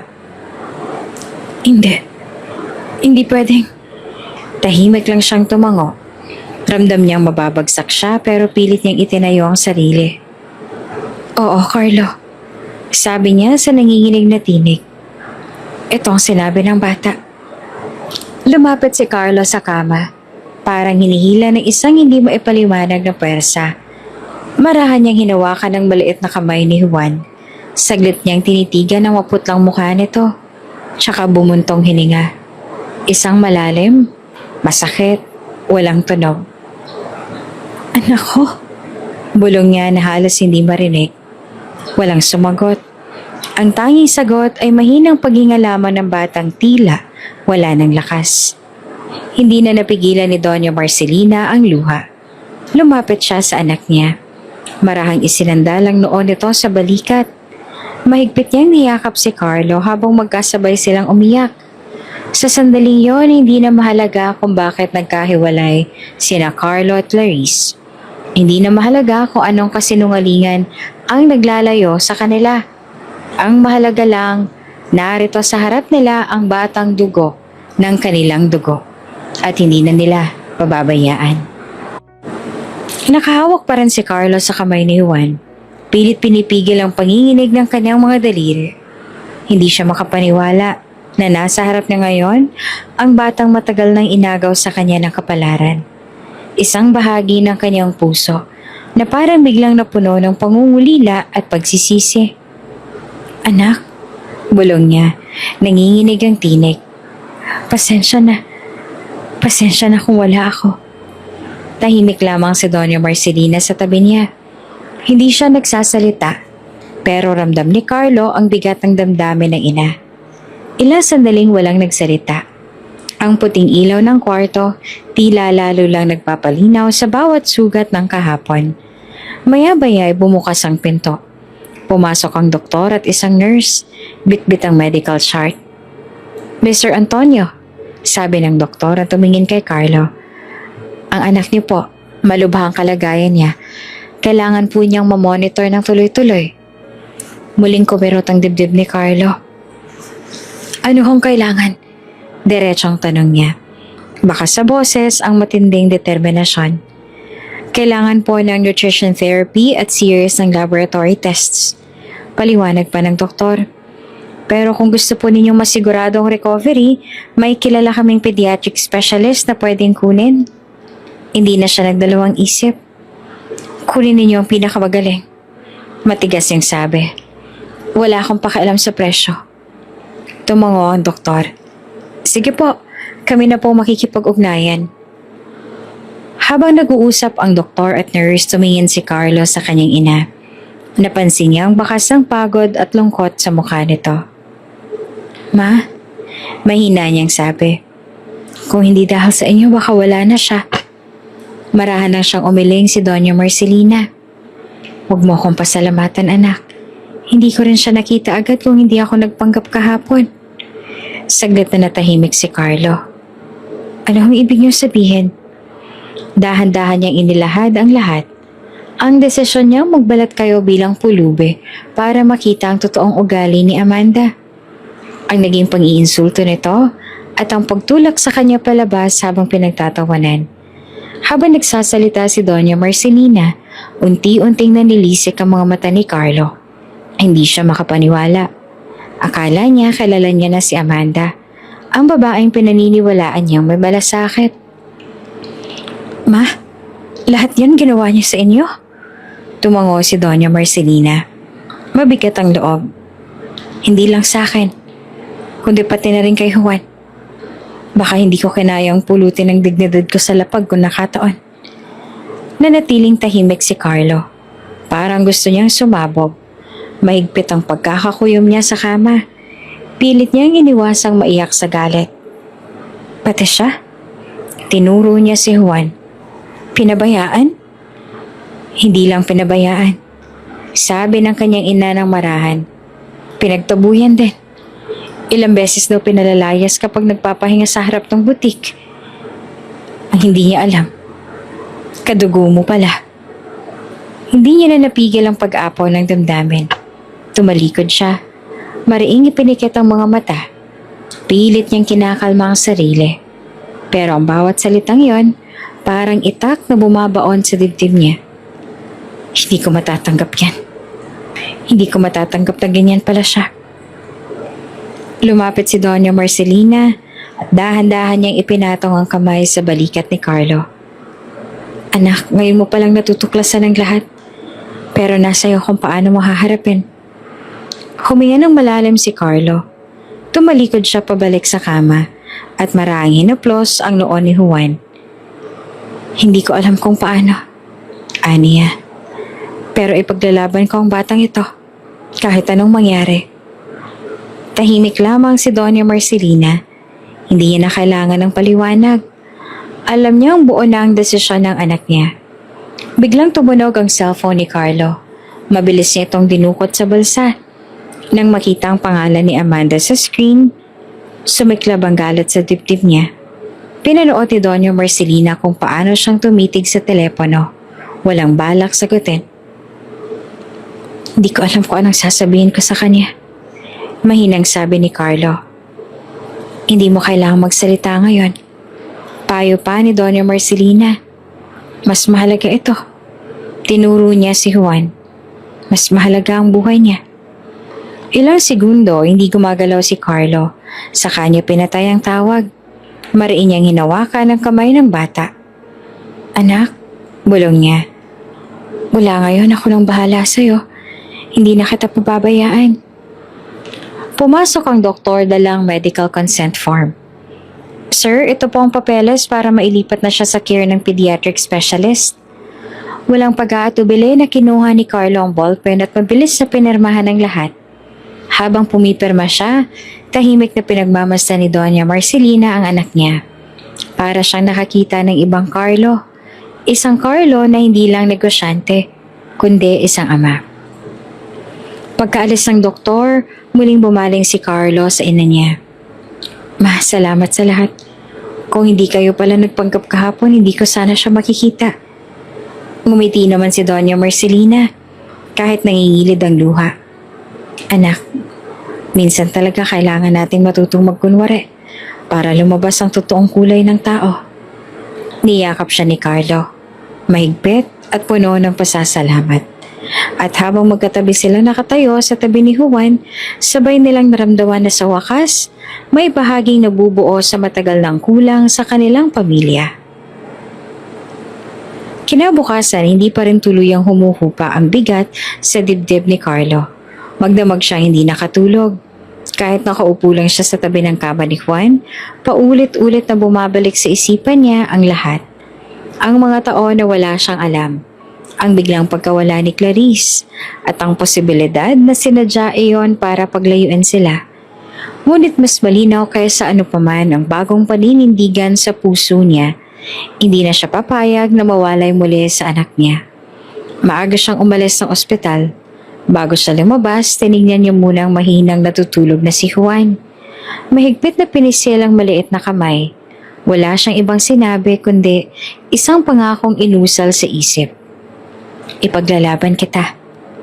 Kasabay niya si Doña Marcelina, tahimik silang mag-ina sa buong biyahe pabalik sa butik. Wala ni isang nag-usisa kung anong plano. Ngunit sa pagitan ng katahimikan, alam na lang pareho na kailangang harapin si Amanda. Hindi para mag-ingay, kundi para tuldukan ng isang malaking kasinungalingan. Pagdating sa butik, hindi na sila nag-abala pang maghintay sa labas. Marahan silang pumasok. Ang mga empleyado tila may balita na Dahil agad silang nagkatinginan, may ilan na bumaba ang ulo, natatakot masangkot sa kahihiyan. Sa gitna ng tindahan, naroon si Amanda. Nakatayo siya sa likod ng counter, hawak ang tablet, ngunit sa unang pagkakataon wala ang kumpiyansa sa mga mata niya. Nang magtagpo ang tingin nila ni Carlo, bumagsak ang kanyang balikat. Tila alam niya na kung bakit dumating ang mga ito. Hindi agad nagsalita si Carlo. Tumayo lang siya sa gitna ng butik. Tahimik na tinatanggap ang bigat ng sandali. Marahan niyang hinawakan ng siko ni Doña Marcelina. Pagkatapos ay lumapit sila sa harap ni Amanda. Ang aaga niyo po. Garalgal na bati ni Amanda. Pilit naglalagay ng ngiti na hindi naman umaabot sa mga mata. Walang sumagot. Tsaka dahan-dahang huminga si Carlo. Pinipigilan ang panginginig ng kanyang tinig. Amanda, mahinang sabi niya. Kailangan nating mag-usap. Umiling si Amanda. Pinilit na umiti. Carlo, kung tungkol ito sa kagabi, pasensya na. Hindi ko alam na. Hindi na siya pinatapos ni Carlo. Hindi lang iyan ang pag-uusapan natin. Napakapit si Amanda sa gilid ng counter. Halata ang takot na lumalalim sa kanyang muka. Hindi niya alam kung saan idediretso ang tingin. Ngunit alam niya, wala nang makakatakas. Marahang humakbang si Doña Marcelina sa unahan. Hindi siya nagsisigaw. Hindi siya nagmura. Ngunit bawat salita niya, parang tinik na tumutusok sa konsensya ni Amanda. Hindi mo lang ako nilapastangan kahapon. Malamig yung wika. Pinagtabuyan mo ako na parang walang kwentang tao. At wala kang hiya kahit na nakita mong mahina at walang laban. Namumuo ang luha sa gilid ng mga mata ni Amanda, pero wala siyang lakas loob na magsalita. At tuloy-tuloy si Doña Marcelina. Pero higit doon, patuloy niya. Na hindi mo alam na ang batang paulit-ulit mong pinalalayas dito. Ang batang pinagkakaitan mo kahit perasong awa. Huminto siya, lumapit ng isang hakbang. Ay, apo ko pala. Para bang hinigop ang lahat ng hangin sa paligid. Isang iglap na tigilan si Amanda. Namutla ang kanyang muka. Bumukas ang kanyang bibig pero walang salitang lumabas. Dahan-dahan siyang napaupo sa silyang nasa tabi ng counter. Parang hindi makakilos. Apo, ulit niya ng pabulong. Hindi. Hindi ko alam. Hindi mo alam. Ulit pa ni Carlo. Nanginginig ang boses. Dahil hindi mo kailanman pinilit malaman. Dahil para sa'yo, kung walang pambili, wala nang karapatang irespeto. Hindi makatingin ng diretso si Amanda. Napakapit siya sa gilid ng mesa. Humikbi. Carlo, pasensya na, hindi ko alam. Hindi na mahalaga kung alam mo. Mariing sabi pa ni Carlo. Ang mahalaga, ito ang ugali mo kapag walang nakatingin. Muling namayani ang katahimikan. Isang sales lady sa gilid ang tahimik na umiiyak. Marahil dahil alam nilang tama nga ang sinabi ni Doña Marcelina. Ilang segundo ring walang nagsalita hanggang sa dahan-dahang inilabas ni Carlo ang cellphone mula sa bulsa. Ano ginagawa mo? Garalgal na tanong ni Amanda. Hindi siya sinagot ni Carlo. Marahan niyang pinakita ang litrato sa screen. Si Juan, nakahiga sa ospital. May tubo sa ilong, payat at walang malay. Yan, ang batang sinaktan mo, hindi lamang sa kamay, kundi sa pagtrato mo sa kanya. Mahinang sabi ni Carlo, halos pabulong pero mas mabagsik kesa sigaw. Muling humikbi si Amanda. Carlo, hindi ko naman alam. Hindi na siya pinakinggan ni Carlo. Dahan-dahan siyang umikot. Nilapitan si Doña Marcelina. Marahang inilagay ni Carlo ang isang kamay sa balikat ng kanyang ina. Tila doon siya humuhugot ng lakas. Ma, mahina niyang sabi. Maraming salamat. Kung hindi dahil sa'yo, hindi ko malalaman. Umiling si Doña Marcelina. May luhang umaagos. Anak, hindi mo kailangang magpasalamat sa akin. Ang mahalaga, magkasama na kayo. Habang magkaharap sila, tahimik ang buong butik. Si Amanda nakayuko, yakap ang sarili. Aramdam niya, tapos na ang lahat. Wala na siyang mailalaban. Wala na siyang maitatagong katotohanan. At sa gitna ng katahimikan, yakap ni Carlo ang kanyang ina. Saka siya lumingon kay Amanda. Mabigat ang tingin. Simula ngayon, mariin niyang sabi, wala ka ng lugar sa buhay namin. Wala nang ibang nasabi si Amanda, tanging mga hikbi lamang ang pumuno sa silid. Hindi alam ni Amanda kung paano nakalabas siya ng butik ng gabing iyon. Hindi niya matandaan kung paano siya nakauwi. Ang tanging naaalala niya lang ay mga mata ni Carlo na walang sigaw, walang mura, pero punong-puno ng pagtutuligsa. Mas mabagsik kesa kahit anong bulyaw ang katahimikang iyon. Kinabukasan, maaga siyang nagbihis. Nakasuot siya ng kanyang paboritong emerald green dress. Iyong sinusuot niya tuwing gusto niyang magpakitang gilas. Buo na ang pasya niya. Kakausapin niya si Carlo. Magpapaliwanag siya. Makikiusap. Hindi siya papayag na basta na lang tapusin ang lahat. Pagdating niya sa butik, mataas ang ulo niyang pumasok sa kalsada. Ngunit paglapit niya sa pinto, agad siyang hinarang ng guard. Hindi niya kilala ang bagong gwardya. Matangkad, maamaw muka, ngunit mariin ang tindig. Excuse me, sabi ni Amanda na pilit pinanatili ang kumpiyansa. Pakibuksan ang pinto. Umiling ang guard. Ma'am, pasensya na po. May utos na hindi na po kayo pinapapasok dito. Parang may humampas sa bakal sa sentido niya. Anong sabi mo? Mariin niyang tanong. Ako ang manager dito. Ako may susi. Tahimik ang guard. Nangingimay ngunit hindi natinag. Pasensya na po, si Sir Carlo na po mismo ang nag-utos. Tinanggal na po kayo sa posisyon ninyo kagabi. Nanghina ang tuhod ni Amanda. Hindi maaari. Sigaw niya na halos mangiyak-ngiyak. Hindi pwede. Ako nagpapatakbo nito. Pero sa gilid may mga naglalakad na customers. Ilang empleyado na dumating at mga osisero. May ilan nang kumukuha ng cellphone. Palihim na nagre-record ng iskandalo. Ramdam niya ang panginginig ng balat niya sa hiya. Kung gusto po ninyo, dagdag pa ng guard, makipag-ugnayan na lang po kayo kay Sir Carlos sa opisina. Pupuntahan ko siya, mariing sabi ni Amanda. Pilit inaangat ang balikat niya na parang hindi siya nadudurog sa harap ng lahat. Ngayon din. Bago siya umalis, tinapunan niya ng tingin ang glass door ng butik. Ang pintuang minsan niyang pinagmalakihan. Wala ni isang sumalubong sa kanyang tingin. Lahat ay iwas. Mabilis siyang sumakay ng taxi. Habang binabaybay nila ang kalsada papunta sa corporate office ni Carlo, hindi niya mapigilang gumapang ang kaba sa dibdib niya. Pilit niyang iniisip ang mga paliwanag na sasabihin, pero bawat isa, parang walang saysay.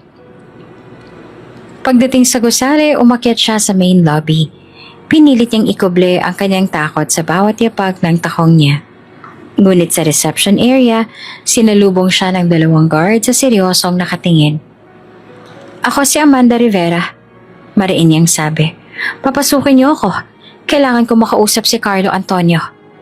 Nagkatingin na naman ang mga guard tsaka bumaling sa kanyang isa. Pasensya na po ma'am, pero may utos na rin po na hindi kayo pwedeng tumuntong sa opisina. Hindi siya makapaniwala. Hindi pwede. Anong tingin niyo sa akin? Wala? Ako ang fiancé niya. Walang kumibo. Sa gilid ng reception desk may empleyadong tila, hindi naman makatingin ng diretsyo. Ang iba, pilit nagkukunwaring abala. Ngunit ramdam ni Amanda ang mabigat na katahimikan na iyon, na para bang lahat sila, alam na ang nangyari kagabi. Pasensya na po ma'am, mariing sabi ng guard. Hindi namin kayo pwedeng papasukin, ayon kay Sir Carlo. Tapos na po. Nanginginig ang mga kamay ni Amanda. Namumuo ang luha sa mga mata niya, pero pilit niyang kinuyom ang panga niya. Hindi siya pwedeng magmukhang talunan. Hindi siya pwedeng umalis nang hindi nakikipaglaban. Sabihin niya sa kanya, babalik ako. Sabi niya sa garalgal na boses. Hindi pa tapos to.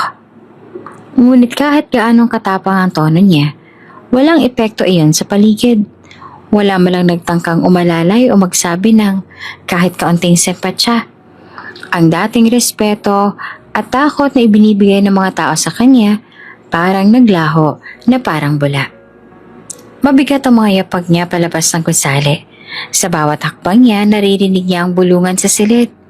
Ang mahinang click ng mga camera phone, maging ang guard sa labas, pinanonood lang siyang lumayo. Walang nakialam kung anong sinabi niya. Sa sidewalk, huminto siya. Saglit niyang tinapunan ng tingin ang harap ng opisina.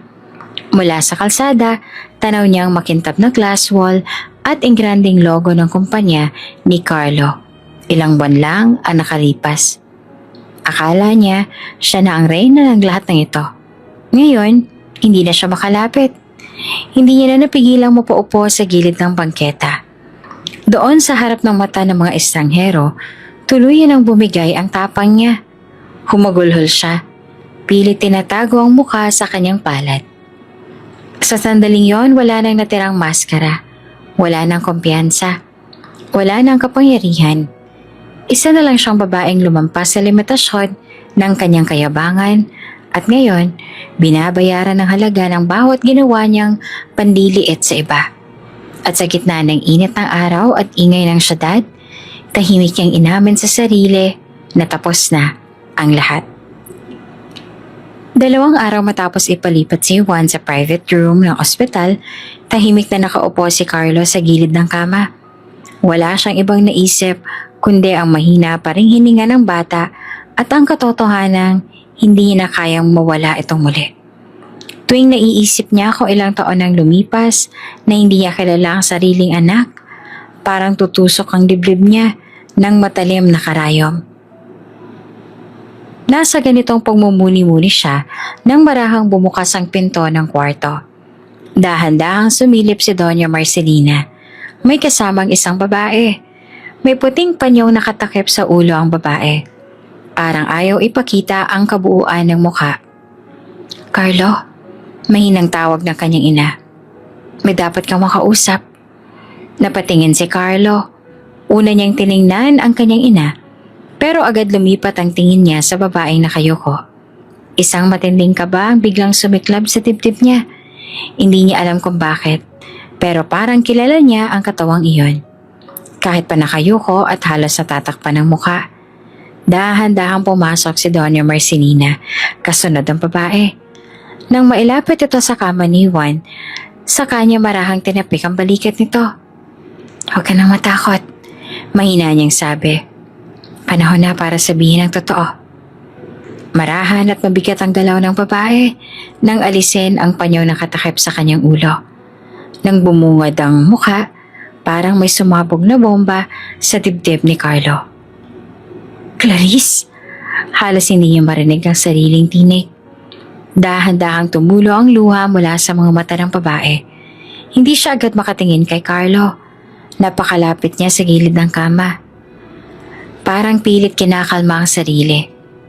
Carlo, mahinang sagot niya na nanginginig ang boses. Pasensya na kung ngayon lang ako lumitaw. Hindi naman makagalaw si Carlo.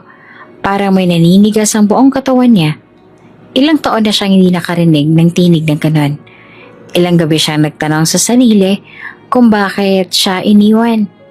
Ilang taon siyang sinabihan ng mga tao pati ng iilang kaibigan na wala na si Clarice. Bakit? Tanong niya nag-aral-gal ang boses. Bakit nawala ka nang wala mo lang salita? Bakit mo ko iniwan? Humikbi na si Clarice. Hindi ko ginusto yun. Bulong niya. Carlo, hindi ko ginusto yun. Anong ibig mo sabihin? Halos pasigaw naman niyang tanong. 7 taon? 7 taon akong hindi nakatulog kakaisip kung bakit ka nawala. Napahawak sa braso niya si Doña Marcelina.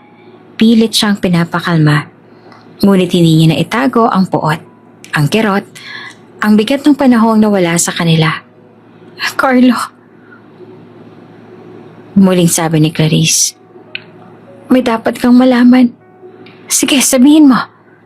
Sigaw niya na nanginginig ang tinig. Sabihin mo sa akin kung bakit mo tinapon lahat.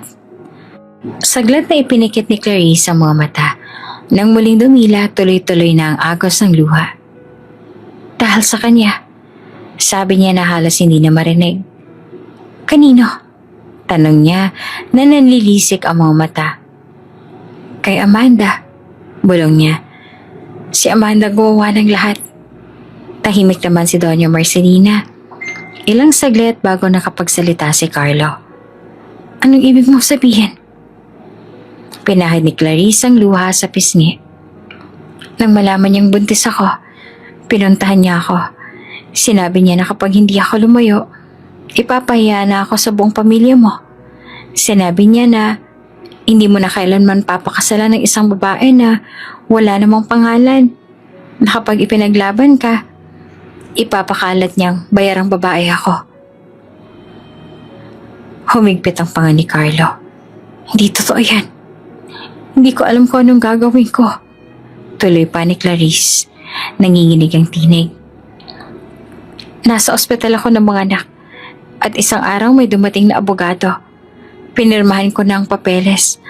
Akala ko tulong yon. Pero pagkatapos sinabihan nila ako. Natigil siya at humahagulhol. Sinabi nila sa akin na namatay ka raw sa aksidente. Bulong niya. Nawala ka na. Para may dumurog sa puso ni Carlo. Napaatras siya sa kinatatayuan. Hindi niya alam kung magagalit ba siya o maiiyak. Sino? Sino nagsabi sa'yo niyan? Si Amanda. Sabi niya na walang lakas ang boses. Siyang nagbigay ng pera. Sinabi niya nakalimutan na kita. Nakalimutan na ang lahat. Halos mawala ng boses si Carlo. Ramdam niyang nanginginig ang mga tuhod niya. Muli siyang lumingon sa anak niyang natutulog sa kama. Parang doon siya humuhugot ng katagalan. 7 taon, sabi niya ng pabulong. 7 taon kang nagdusa na mag-isa dahil sa kanya. Hindi na sumagot si Clarice. Tahimik lang siyang umiiyak. Nakayuko, hawak ang kamay ng anak nila. Sa gilid, huminga ng malalim si Doña Marcelina. Ngayon, sabi niya, mababa ang tinig. Alam na natin ang lahat. Hindi ko pa rin matanggap. Sabi ni Carlo na pinipigil ang panginginig ng kanyang boses. Hindi ko matanggap na napinaniwala akong wala ka na. Na pinaniwala kang wala ako. Marahan siyang lumapit kay Clarice. Dahan-dahan niyang hinawakan ang pisngi nito. Pinatayo at magkaharap na silang dalawa. Puno ng luha, puno ng bigat ng nakaraan. Patawarin mo ako. Sabi niya na halos pabulong. Patawarin mo ako kung hindi kita hinanap. Umiling si Clarice. Humagulhol. Wala ka namang kasalanan eh. Wala ka namang alam. Sa sandaling yon, may isa lang silang naiintindihan. Ang pag-ibig na pinaghiwalay ng kasinungalingan at muling pinagtagpo ng anak nilang pinabayaan ang lahat. At sa harap ng ospital, tahimik silang dalawa. Sabay lumapit sa kama ni Juan. Sabay nilang hinawakan ng maliit na kamay nito kahit wala pang salita ang bata. Ramdam nilang iyon na ang tulay na bumuong muli ng lahat ng nawasak. Ilang araw pang lumipas mula nang tuluyang mabunyag ang katotohanan. Sa ospital, unti-unti nang lumalakas si Juan. Bawat araw na bumubukas ang kanyang mga mata, parang isang himala kay Carlo at Clarice. Minsan nagigising si Juan sa kalagitnaan ng gabi. Mahina pa ang boses niya, pero malinaw na ang mga salita. Papa, Mama, bulong niya. Pilit inaabot ang kamay ng mga magulang niya. Doon na bumigay ang puso ni Carlo. Marahan niyang hinawakan ang kamay ng anak. Anak, andito kami. Hindi ka na mawawala ng pamilya. Sa bawat hakbang ng pagaling ni Juan, lalong tumitibay ang loob ni Carlo na hindi na sila maghihiwalay. Hindi na siya makakapaikot sa mga kasinungalingan. Hindi na siya papayag na may mag-agaw muli ng pamilya nila. Paglabas ni Juan mula sa ospital, isang simpleng salo-salo ang inihanda ni Doña Marcelina sa bahay nila. Hindi ingrande, ngunit punong-puno ng init. Ilang empleyado ang tahimik na lumapit kay Clarice. Nagpakita ng respeto. Kahit mahirap, unti-unti ring bumabalik ang dignidad na tinanggal sa kanya noon. Sa gitna naman ng hardin nakaupo si Doña Marcelina sa upuang kahoy. Pinagmamasdan si Juan na nakikipaglaro sa mga bata. May hawak pa siyang dokumentong iniabot kay Carlo. Ano to, ma? Tanong ni Carlo na naguguluhan. Ngumiti si Doña Marcelina. Malumana yung boses. Mga papeles ng trust fund para kay Juan. Napatingin si Clarice at nangingilid ang luha. Hindi po namin kailangan. Hindi to tungkol sa kailangan. Putol pa ni Doña Marcelina. Ito, responsibilidad ko bilang lola niya. Walang ibang dapat magbigay sa kanya ng seguridad, kundi ako. Tahimik si Carlo. Tahimik din si Clarice. Sa huli, walang ibang nagawa si Clarice kundi ang yumuko at umiyak. Hawak ang kamay ng kanyang anak. Hindi niya na kayang itago pa ang pasasalamat. Salamat po, garalgal niyang sabi. Hindi ko po akalaing darating ang araw na magkakasama kaming ganito. Lumapit si Doña Marcelina at marahang hinawakan ng balikat ng babae. Wala kang dapat ikahiya, Clarice. Maraming taon ka nang lumalaban na mag-isa. Ngayon, panahon na para kami naman ang sumalo sa'yo. Sa di kalayuan, may isang tao namang nakatayo sa labas ng tarangkahan, si Amanda. Nakasuot ng itim na salamin at simpleng damit. Hawak ang cellphone niya, nanginginig ang kamay niya habang pinagmamasan ang eksenang parang nagdudurog sa kanya. Wala na siyang kapangyarihan. Wala na siyang posisyon. Ang bawat minamaliit niya noon, ngayon ay sama-sama nakatayo habang siya ay nag-iisa. Lumapit ang driver na si Mang Tonyo. Ma'am, hindi na po kayo pwedeng pumasok pasensya na po. Hindi naman sumagot si Amanda. Tahimik siyang tumalikod. Mabilis na lumakad palayo. Wala na siyang ibang narinig kundi ang mga bulong ng tao sa kalsada. Sa mga ososero na matagal nang may alam sa iskandalo. Alam niyang wala ka nang babalikan. Ang karangyaang akala niya panghabang buhay ay isang iglap lang palang nawala. Kinabukasan nag-viral sa social media ang video ng pagharap sa kanya ni na Carlo. May kuhang larawan kung paanong hindi siya pinapasok sa butik at kung paanong pinagtabuyan siya sa ospital. Isang eksena minsan niyang ikinatuwa kapag ibang pinapahayag. Ngayon, sa kanyang pamilya, bumalik lahat. Samantala sa bahay ni na Carlo, tahimik na bumubuo ng bagong alaala ang mag-anak. Hindi man madali ang lahat, ramdam nila ang bagong simula. Isang hapon, habang magkasabay na nagbibilang ng bituin sina Juan at Carlo sa balkonahe, tahimik na lumapit si Clarice. Marahan niyang isinandal ang ulo sa balikat ni Carlo. Salamat, mahina niyang sabi. Sa lahat. Hinawakan ni Carlo ang kamay niya. Ano ka ba? Ako ang dapat na magpasalamat. Dahil kahit anong sakit, ikaw pa rin ang ina ng aking anak. Dahan-dahang umiti si Clarice. Napatingin siya kay Doña Marcelina na nakaupo sa kabilang dulo. Pinagmasdan sila. Hindi man niya kayang suklian ang lahat ng kabutihan na to. Alam niyang hindi niya pababayaan ang pamilyang minsan niyang inakalang hindi para sa kanya. Habang pinagmamasan nila si Juan na natutulog sa sofa, tahimik silang nagkahawak kamay. Doon nila naramdaman na kahit ilang taon na silang nawala sa isa't isa, may mga sugat na kayang hilumin ng panahon at pagmamahal. At sa unang pagkakataon, ramdam na nilang buo sila.